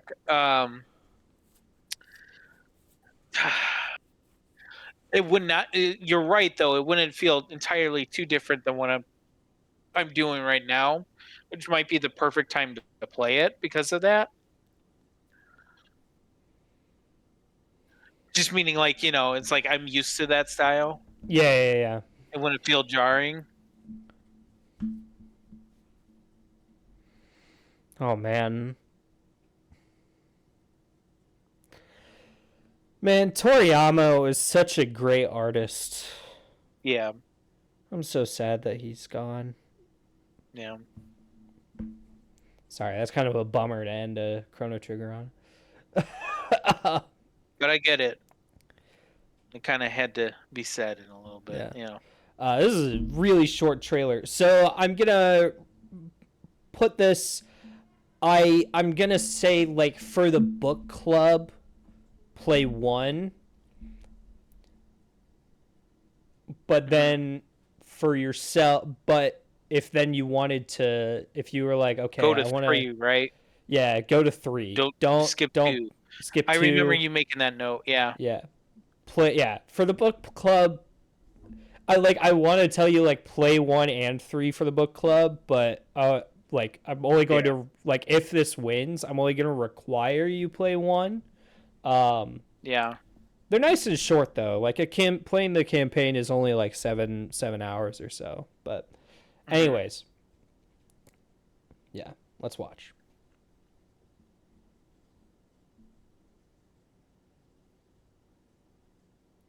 I wonder how much of this is going to be the first game.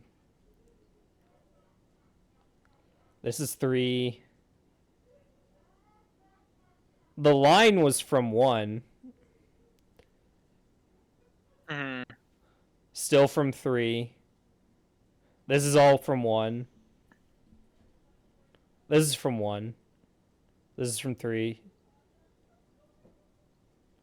Still from 3. That's from 1. That's from 3. Sorry. This is from 2. You're fine.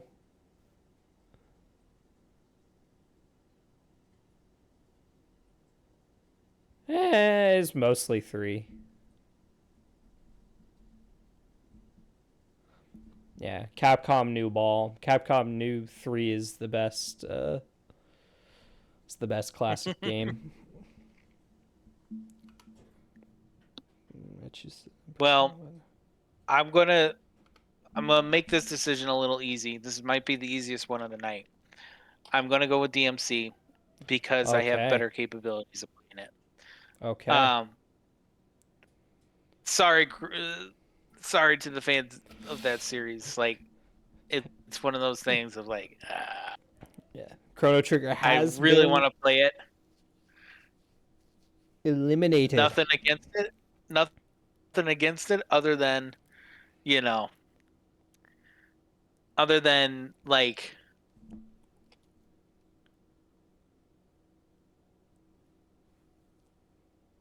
other than its capabilities, I guess is what I was gonna say. Okay. No, I get you. All right, so next round, we've got Lies of P, and we've got Azure Striker Gunvolt. So, let's just get right into it. Now, I'll say with Lies of P that this is probably more of, if I'm going to try a Souls-like, this is probably more my speed, just because I love that idea of, like, playing on old, like the fairy tale element. Yeah. No, this game is awesome. And this is one of those games that kind of just, like, kind of got away. Like, no, it was one of the games I wanted to play. I think this game came out in 2023. It's kind of like in the same category of Stellar Blade. Like, I know you weren't big on Stellar Blade, but I still wanted to, like, sure, get back to that game. And I can't remember, is the DLC included, or is that no, it's not. For that one? Unfortunately, you gotta pay for it. Okay, that's what I thought. Okay. Yeah. I just wasn't sure. I think Lies of P was on PS Plus. The base game, at least, was on PS Plus. Okay, I'll have to see. Yeah. But the DLC was awesome. I love the DLC. Anyways, Gunvolt, my beloved. Let's just watch the trailer.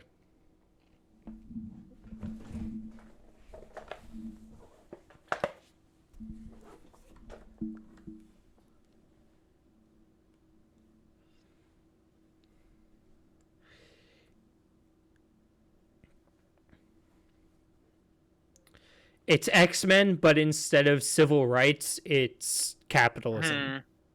Sorta. Hmm. It's not even that. It's I don't know. It's hard to describe. Hmm.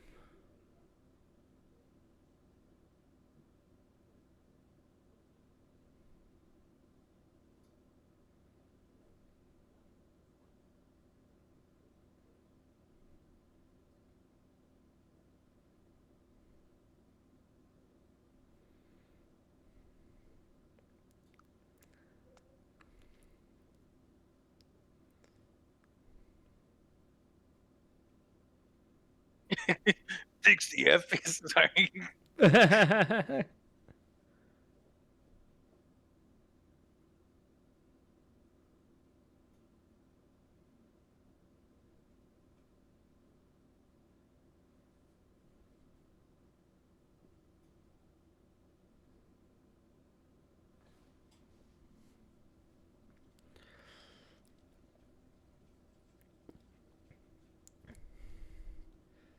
Okay. So let me sell you on Gunvolt just a little bit before you make Okay. your decision, just because the trailer doesn't exactly like show it off. So Gunvolt, the Gunvolt games are, for one thing, my platonic ideal of like a Mega Man style platformer. Like Okay. I see where you're going with that. Yeah. they like fulfill that action platformer fantasy so well. Um, I think the narrative is actually really cool. Um, and I will say, in a twist from what I said about Devil May Cry, if you choose this game, I am going to require both Gunvolt games Okay. because A, I think they're short enough, and B, 2 is peak. It's one of my favorite games of all time. Hmm. So like I think you kind of have to play 1 to appreciate what happens in 2, but Yeah. uh It's kind of but like the God of War thing, yeah. like it's like you gotta play 2018 in order to like really Yeah. appreciate Ragnarok.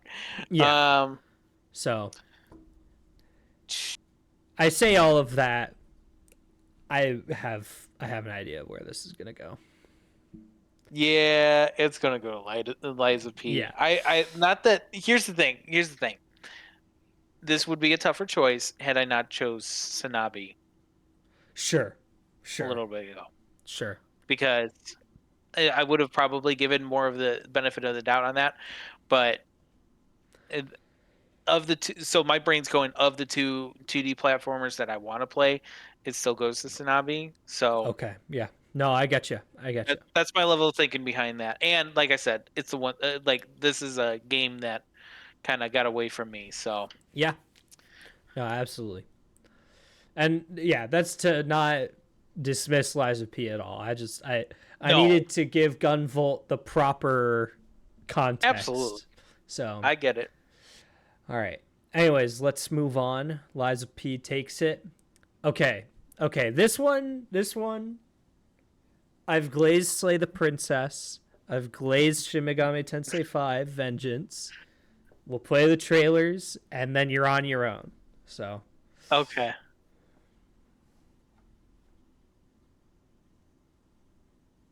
What's the platform for this one? I don't know. I can't remember.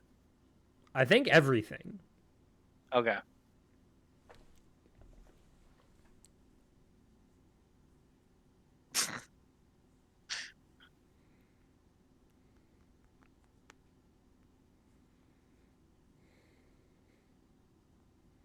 Yeah, it's on everything.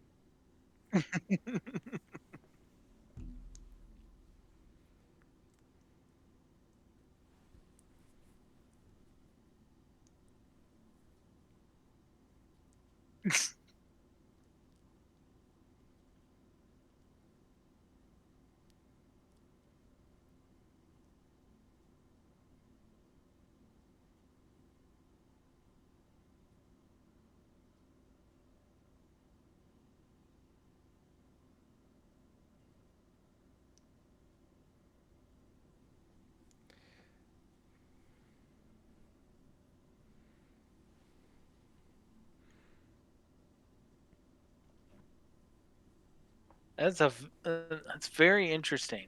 Yeah. Yeah. All right. Shimigami Tensei.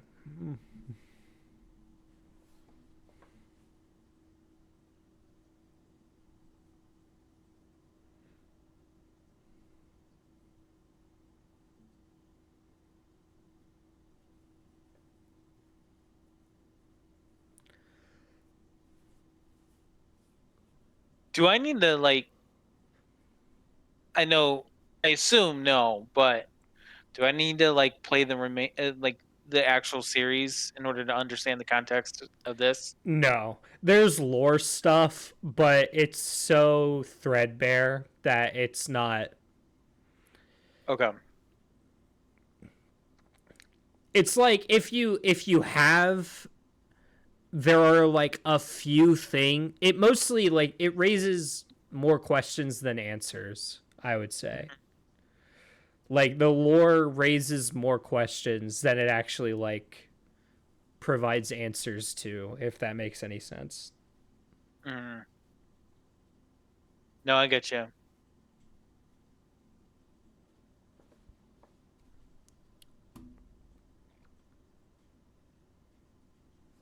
So yeah.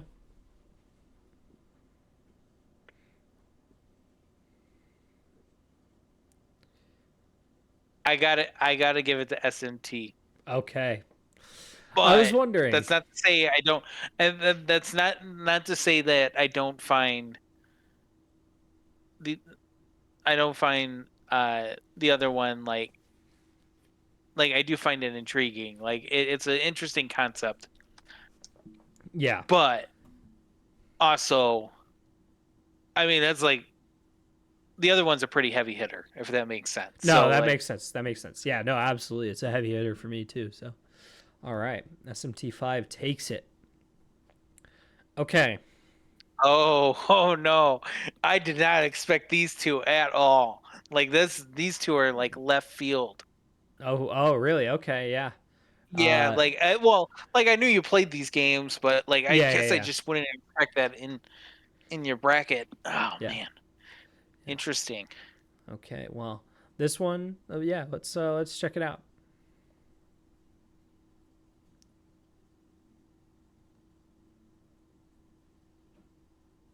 I have never seen any of Invincible. I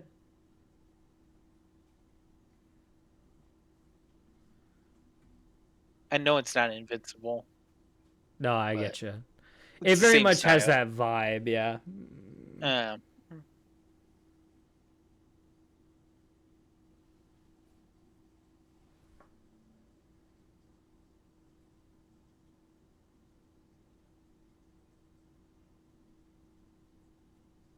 and it is a stacked cast. It is.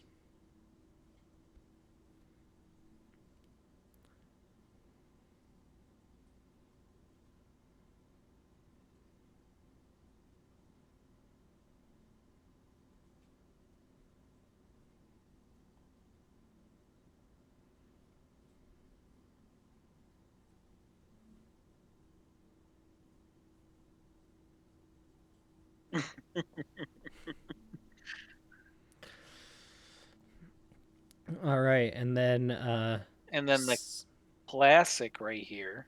yeah, this is a yeah, I think it is a modern classic.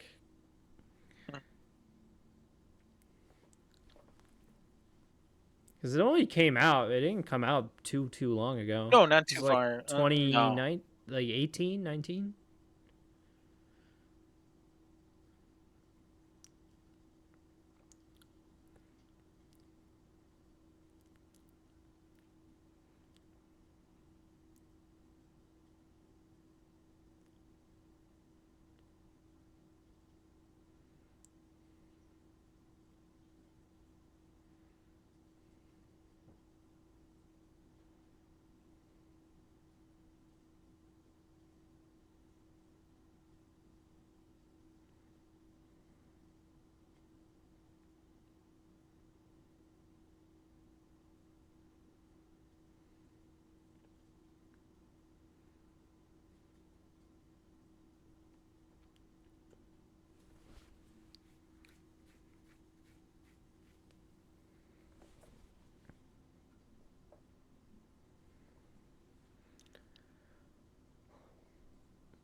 Yeah, two very different kinds of games Hmm. here. Celeste is, in my mind, the 2D platformer that, like, Yeah. it's just entirely skill based. Entirely skill based. Interesting. And the narrative is there and the narrative is good, but it's not like the game is mostly platforming. I get you. But it's almost rewarding, right? Is what it Yeah, is. yeah, Like, yeah, no, it's the like challenge. Yeah, it's like overcoming the climb is the like whole thrust of the game, and it's really good. Um, but yeah,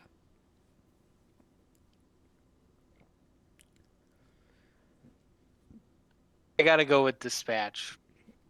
okay, I'm a lock in Dispatch. all right. But that's probably more out of recency bias than anything. No, I understand. I Um, think that's a fair way to I be. I could I could have like I could see having a pretty fun time with that. So Yeah, no, I get you. Um, okay, so next this next round, we've got Fire Emblem Three Houses, and we've got Legend of Heroes Trails Through Daybreak. So let's. and Three Oh Houses shoot, is nope. That's that's silly. oh. We're good. We're good. We're good. We're good. We're good. All right. Nobody panic. I only saw one of the two games that were the next match. So, uh, Yeah, yeah. me All too. right. All right. Let's watch.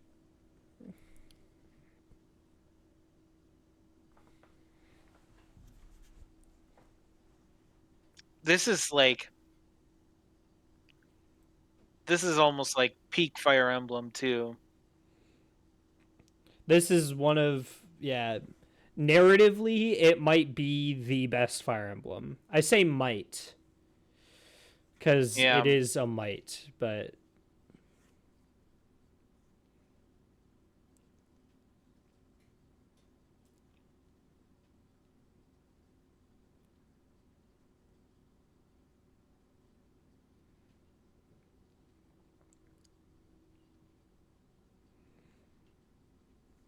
then everything else, I do think Engage kind of wins out. Hmm.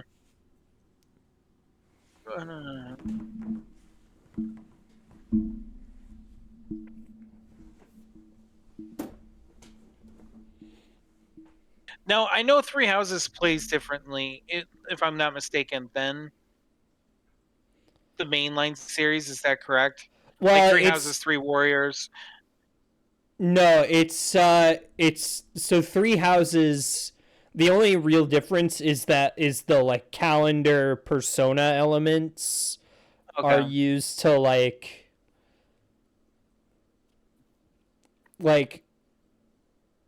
it's more about like customizing your units. mm, But the core like strategy elements are still there.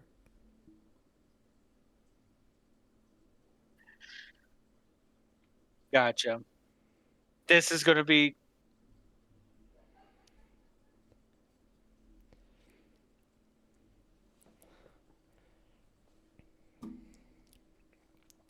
And then if you remember the Fire Emblem Fortunes Weave trailer, you might yeah. recognize that throne and that character sitting in it. Honestly, I recognize that throne from the Smash reveal trailer. That's no, that's fair. That's fair. Yeah, she um, was but really in that trailer, wasn't she? Yeah. oh yeah, oh yeah. Um,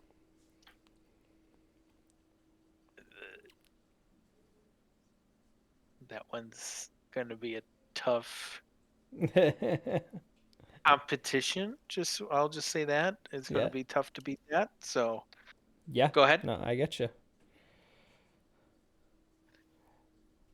And this is the furthest in the trail series that Yeah, is this is the also one you the just played, no. This is right? the one this is the This is the first game in the arc from the game I just played.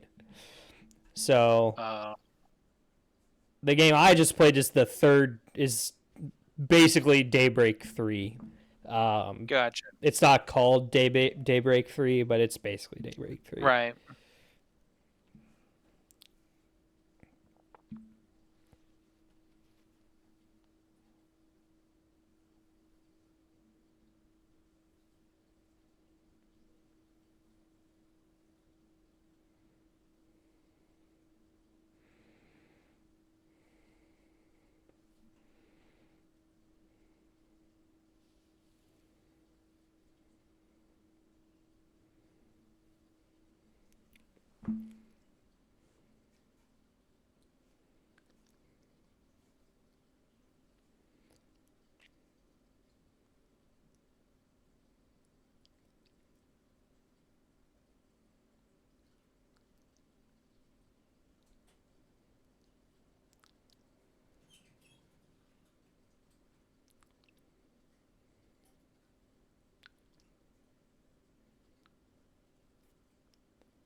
I will say the combat looks more refined than the other Yeah. ones that we've done so far.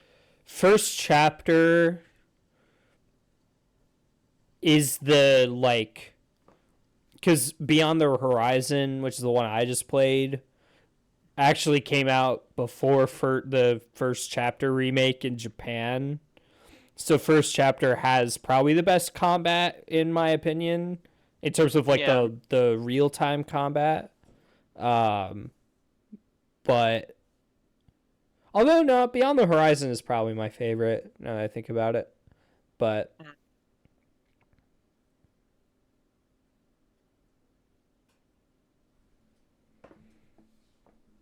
anyways,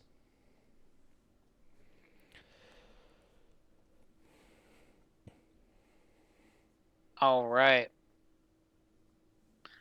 Well, I think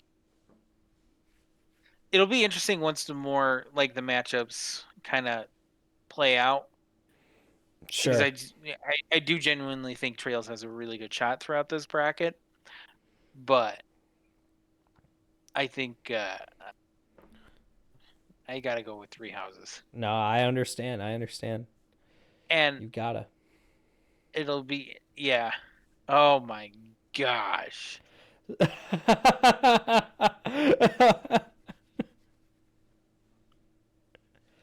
so is this matchup? so for the listeners who can't see, uh the first matchup against with the first competition is against winners is between Tears of the Kingdom and Fire Emblem Engage. Uh, quite the quite the match to start the. I, I don't. Is this? I guess it is the second round. Yep, So I am going to make this a little easier than you think it is. And this is because I think I thought to myself what I really want to play first. And out of the Fire Emblem series, and I made the decision pretty much last round. I want to play, if I want to play Fire Emblem, I want to play Three Houses first. So, okay. So you're gonna choose Tears right now. not that I don't want to play Engage, because I No, really I do want to get you. play Engage. And I feel like it's sad that it lost out on 2 tournaments, but Yeah. No, I get I you. feel like this is a pretty tough competition, this bracket. So It does. It does. I think I chose games a little better this time around. Personally, I think it's my a my pretty good game variety.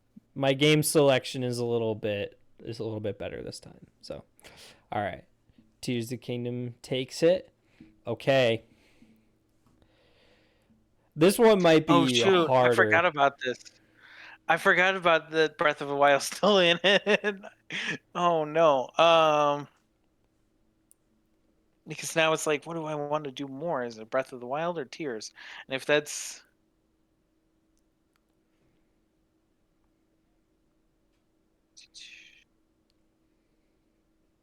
Don't think too far into the future. you're right. I know that. All right, I got to give it to Breath of the Wild. It Oh, survives another round, but that was tough. tragic. Okay. All Next right. up is Trails in the Sky, first chapter versus Rune Factory Guardians of Ozima. I remember I remember Guardians a lot. Can I rewatch the Yeah. Trails in the Sky one?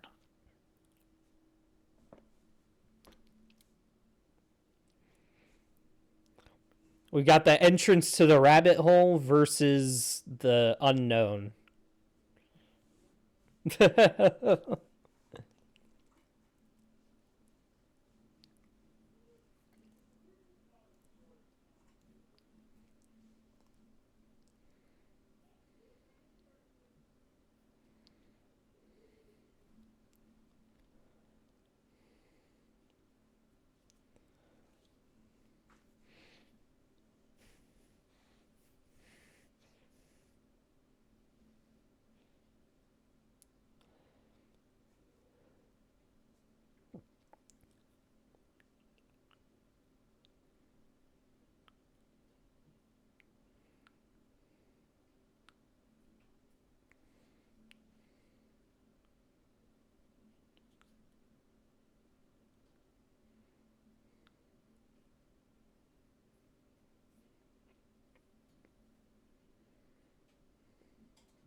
Yeah. Um,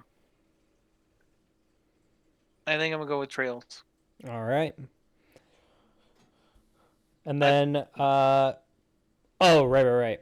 Okay. This is Sonic Mania's. We're going to watch the Sonic Mania trailer. Yep. Hmm. Oh, this trailer's really good. Is this the um?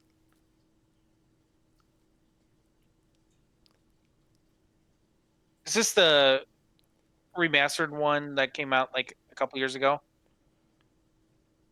No, this game came out in 2017. Yeah.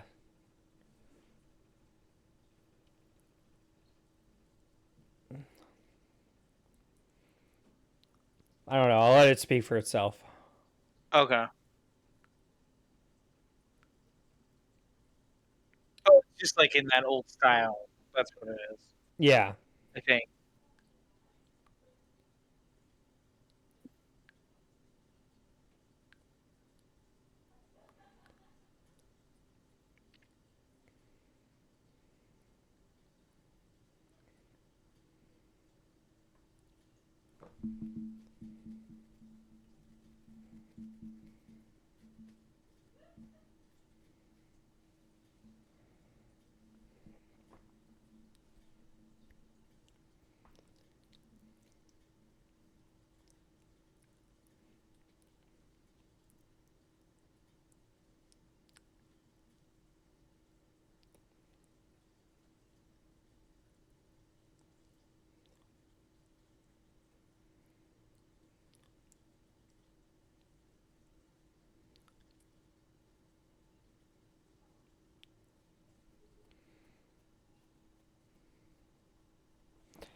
Oh man.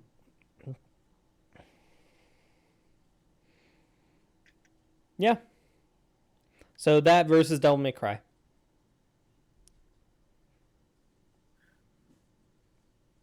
Uh, I'm gonna go with Sonic, Okay. and that's Kind of a because twist. I wouldn't mind playing Sonic again. Ah, I get you. I get you. All right. Okay, interesting one. Lies of Interesting. P versus SMT5.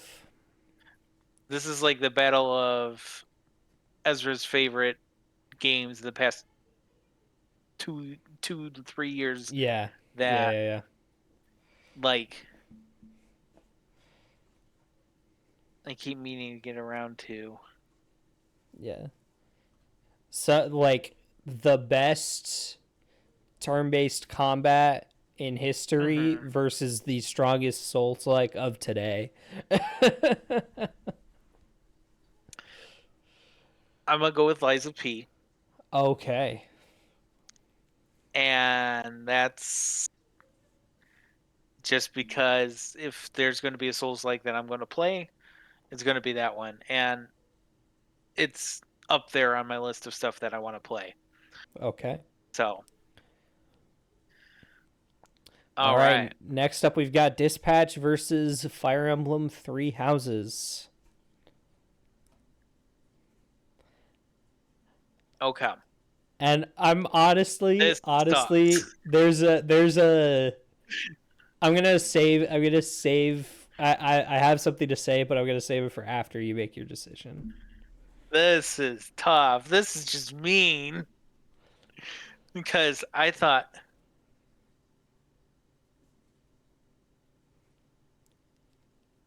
you know, crazy enough, I really thought that these two games could like get to the final round. Really? Well, not necessarily the final round, but at least the final four for sure. Yeah, I get you. So it's like recency bias versus a game that I always want to play. Dispatch would be an easy, fun, different game Mm-hmm. that's like completely out of the style of Final Fantasy. Fire Emblem's very close to it, and it's a classic. He's thinking. Well, I can already tell you this. There's one theme that's playing in my head over and over again, and Mm, it carried the last bracket, and it's about to carry this bracket. Give me Fire Emblem. all right. I was Oh gonna my god. say. I was gonna say before we get to this, before we get to Zelda, I want to say I was going to feel very betrayed if you killed Engage last round only to not give it to Three Houses. Right? Because that It was would have like been your a different. entire reason for killing Engage. Exactly. It really was too. Because if I kept Engage around, that matchup would have went a different route, maybe. Yeah, Maybe. maybe. Because okay, All right. this is But interesting. the But here and we will now. have this is more like I need to like make a decision. Yeah, Give me you've Breath of been the this Wild. is he just ripped the I band-aid just did it. off. I did it because here's the thing. It's like I have enough time has passed with Tears of the Kingdom No, I that I get you. don't feel like I need to play Tears of the Kingdom before Breath of the Wild I get you. because it doesn't feel like I'm missing out on anything. And I know if I play Breath of the Wild, Tears of the Kingdom would be next up on that list anyways. And wouldn't feel like I'm working backward. And I'd Yeah. probably get more hype with Tears of the Kingdom Yeah. I get as you. opposed to Breath of the Wild. So that's my thinking behind it. And I knew if I got that matchup, that was the way I was going to go. But Okay. Okay. All right. Trails in the Sky first chapter versus Sonic Mania. The this is rabbit another tough hole one.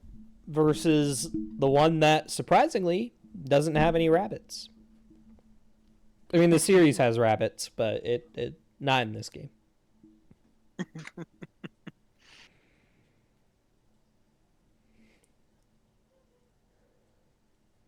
All right, give me Trails. Okay. It Trails. I'll no, be honest. Trails. I put in those four games partially as like filler almost. mhm. But I was also like, there's a real chance Caleb might latch onto one of these. And so I was really curious. So and that seems to be the one that I'm latching on to. So, yeah, um, it's good because it's the and the first other one. thing is the reason why I didn't choose Sonic there was because there are other Sonic games that I want to play before I get to that one. I think that's If fair. that makes sense. I think that's fair. So that's why. Yeah. Okay. All right. Liza P versus Three Houses. You know, let me give it the same reasoning I did the last time. That theme is playing in my head. Reach for Send my it. hand. Fire I'm Emblem sorry, Ezra. is taking it over Lies of P. Wow. Look, Liza P gave a great had a great run. It would have probably gotten far had it not gone up against it, but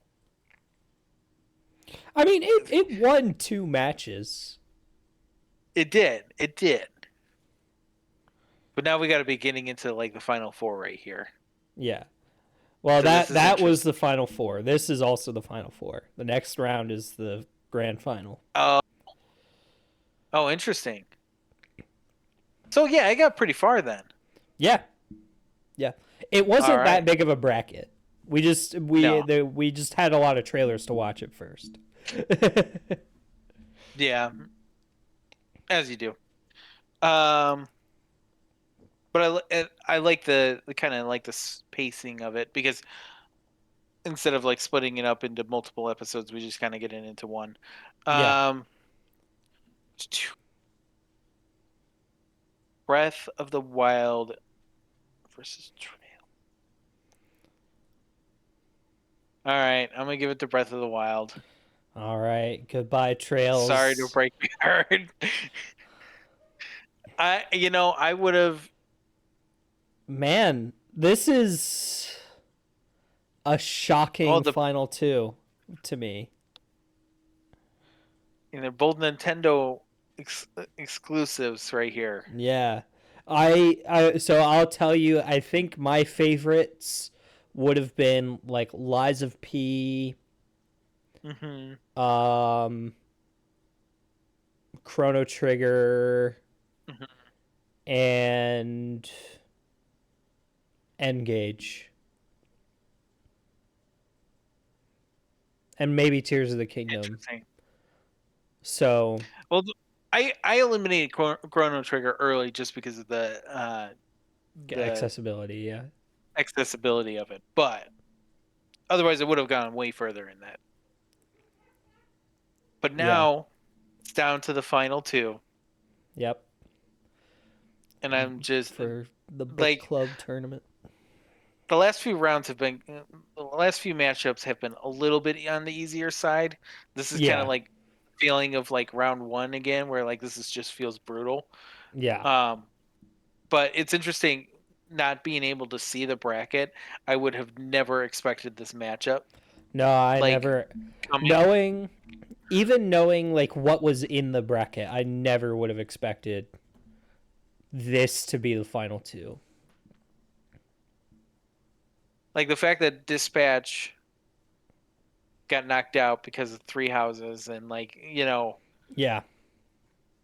like crazy. I feel like I gotta watch the trailers one more time. Okay. That's how I'll decide I'm it. gonna make you decide which one to watch first this time. Uh, let's just keep going left to right. Okay.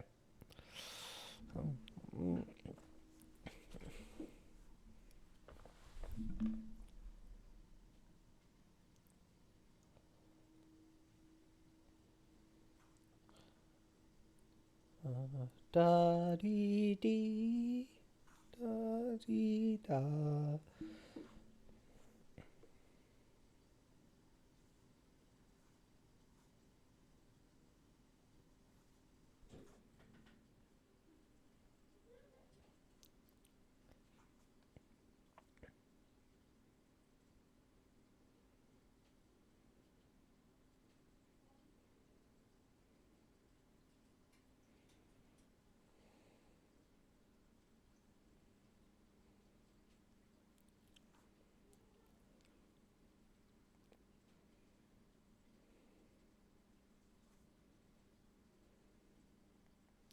The one thing about Fire Emblem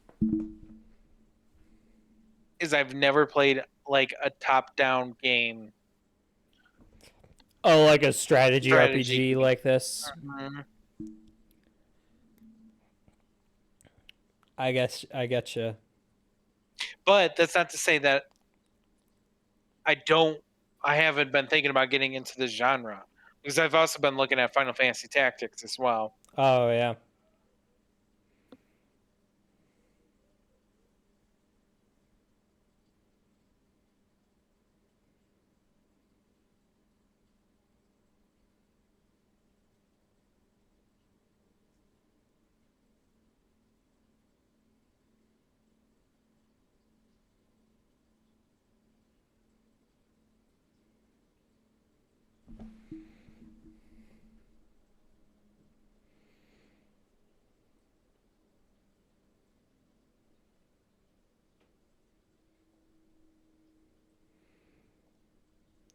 All right. The Legend of Zelda: Breath of the Wild. The quintessential Switch game. Yeah. Even though it also came out on the Wii U. Yeah, but like if you're going to tell someone to get a Switch, you're going to tell someone to get Breath of the Wild. Yep. If like Yep. outside Yep. of like Mario Kart or like Yeah. you know what I mean, like the No, yeah, typical. it's the like it's one of the system sellers for sure. Yeah. This is tough. This is tough. But I will say I am really glad that I have this matchup too at the same time because it does feel like I am going to get something off my backlog that I've been wanting to play like for a while. Does that make sense? Yeah. No, I get you.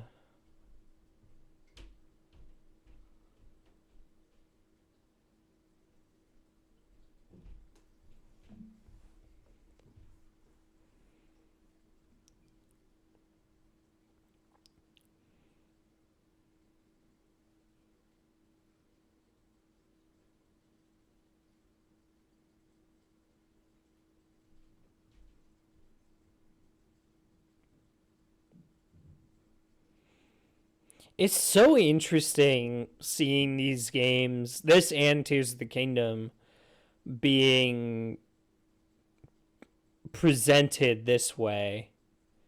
Mm-hmm. Because I'll tell you, the games themselves are very different in energy.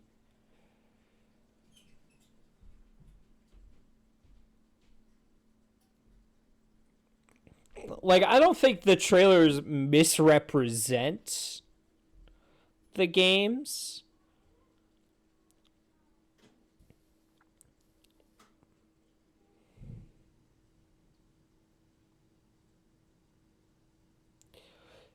It's a little bit like the trailers for, like, you know, Rise of Skywalker or something, where, like, it feels like you're getting something, and then what you get feels a little different. Mm-hmm. I don't know. No, I get you.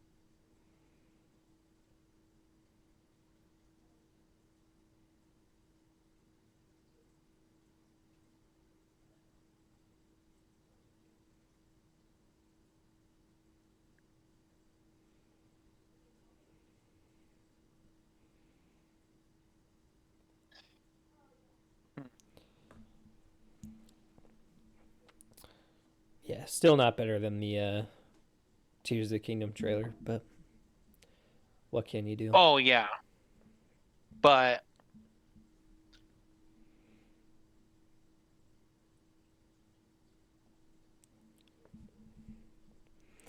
All right, this is the match that determines Caleb's next book club game.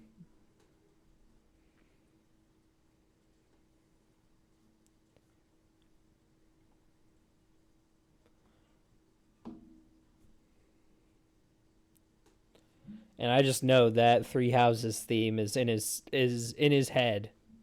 They're both in my head. I can't get them out of my head. That's the problem.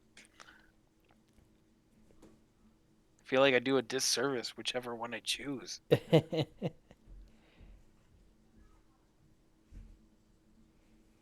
Uh,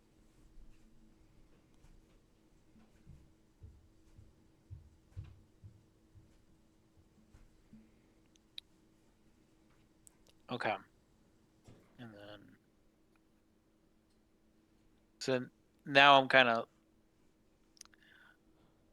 not that this will make me base my decision off of it, but I am consulting Google real Oh, quick okay.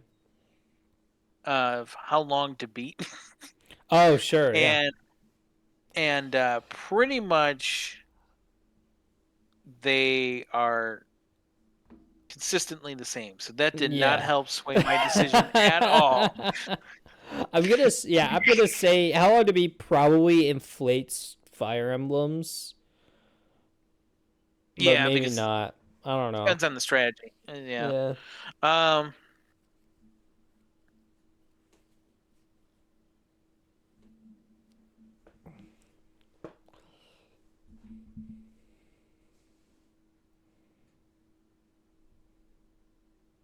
I think I'm gonna go with Three Houses. Ooh, wow. All right. Fire Emblem Three Houses takes it. Crazy. Wild, wild bracket right there. Wild bracket. So, okay, so we started with yeah, starting on Tears of the Kingdom versus Metaphor is crazy work. Uh, Mm-hmm. and then you gave it to Tears of the Kingdom, and then Breath of the Wild versus Trails from Zero is a little easier. Um, Sonic Mania got a bye. Fire Emblem Engage, not a super big surprise. Uh, I think it really was a toss up between Trails in the Sky and Elden Ring. Um, Devil May Cry functionally got a bye. Uh, Mm-hmm. Sanabi, I think, was really the only like true upset in the Yeah. first round. I think, because Rune Factory and Trails of Cold Steel, like that too, I think was kind of a toss up. Um, but yeah, that's the first one, and then oh yeah, and then Lies of P, not super surprising. Fire Emblem, not super surprising. And then from there, and oh yeah, SMT5 and Dispatch, not terribly surprising. And then from there, Mm-hmm. yeah, like I think for me the biggest shock is just how hard FE swept. Um, Mm-hmm. I was like not expecting it. yeah, I was not expecting Fire Emblem Three Houses of all games. Oops. And I wasn't expecting Zelda in this list at all. So to see both of, like I kind of expected Fire Emblem to be there, obviously from the last tournament, but Yeah, yeah, like yeah. I just was not expecting Zelda in there, and so I was thinking to myself, man, this, I could see a strong potential where these are like going to be in the finals. I didn't think that it would be like, you know, Yeah. I didn't think it would be like the ultimate matchup, but because I did think, like, I genuinely, I thought Dispatch was going to like make a really long, um,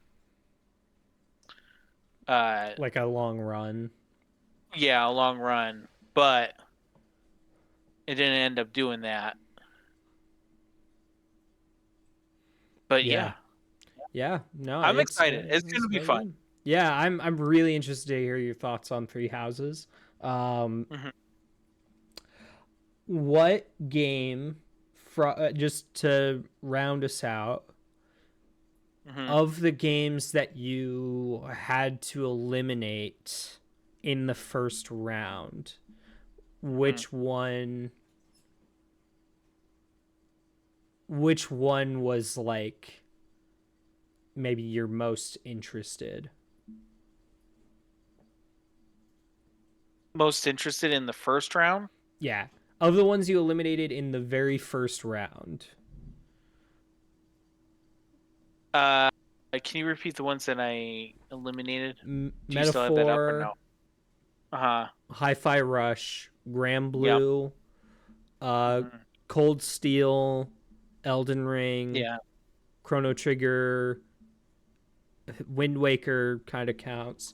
Hmm. Trails from Zero, uh, Gunvolt, Slay the Princess, Celeste, and Trails Through Daybreak.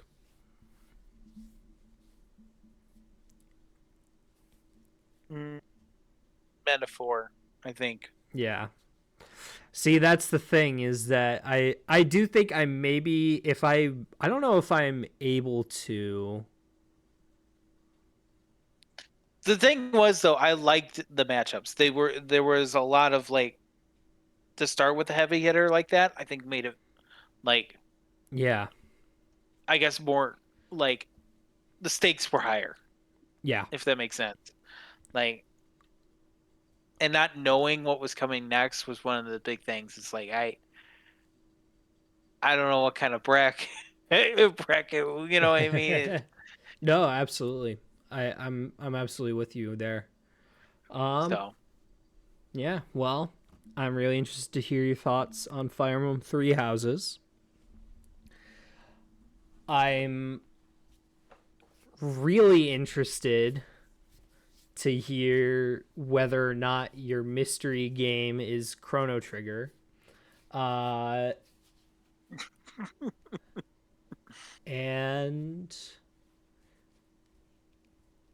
yeah, I mean, I think that's pretty much it. Did you have anything else you wanted to mention before we get out of here? so I'm about to be going back into full swing on Final Fantasy VI. I am going to be that's probably first up to get done. Yeah, And then I'm gonna move on to my mystery game for sure after that. And then I might work in Fire Emblem during that because it is on the Switch, so it might be easier to go in and out of. sure, yeah. And then I go into full swing on Fire Emblem. But that said, Final Fantasy VI is it's not going to take me that long to beat it at this point. So it's we're not too far away. Is basically what I'm trying No, to I say. get you. I get So, you. um, but yeah, Yeah. I I'll be honest. I'm kind of just looking forward to Fire Emblem Fortunes Weave at this point. uh, like I genuinely like I'm looking at the 2026 release window. I'm not actually doing it right now, but I'm just like, yeah, mhm, stuff will come out when it comes out. But Fire Emblem's kind of my main one, I and get you. I'm not really on like assignment right now, so Yeah, yeah, we're kind of in between, so to speak. Uh, so yeah. Well, with that, I'm sorry I liked that.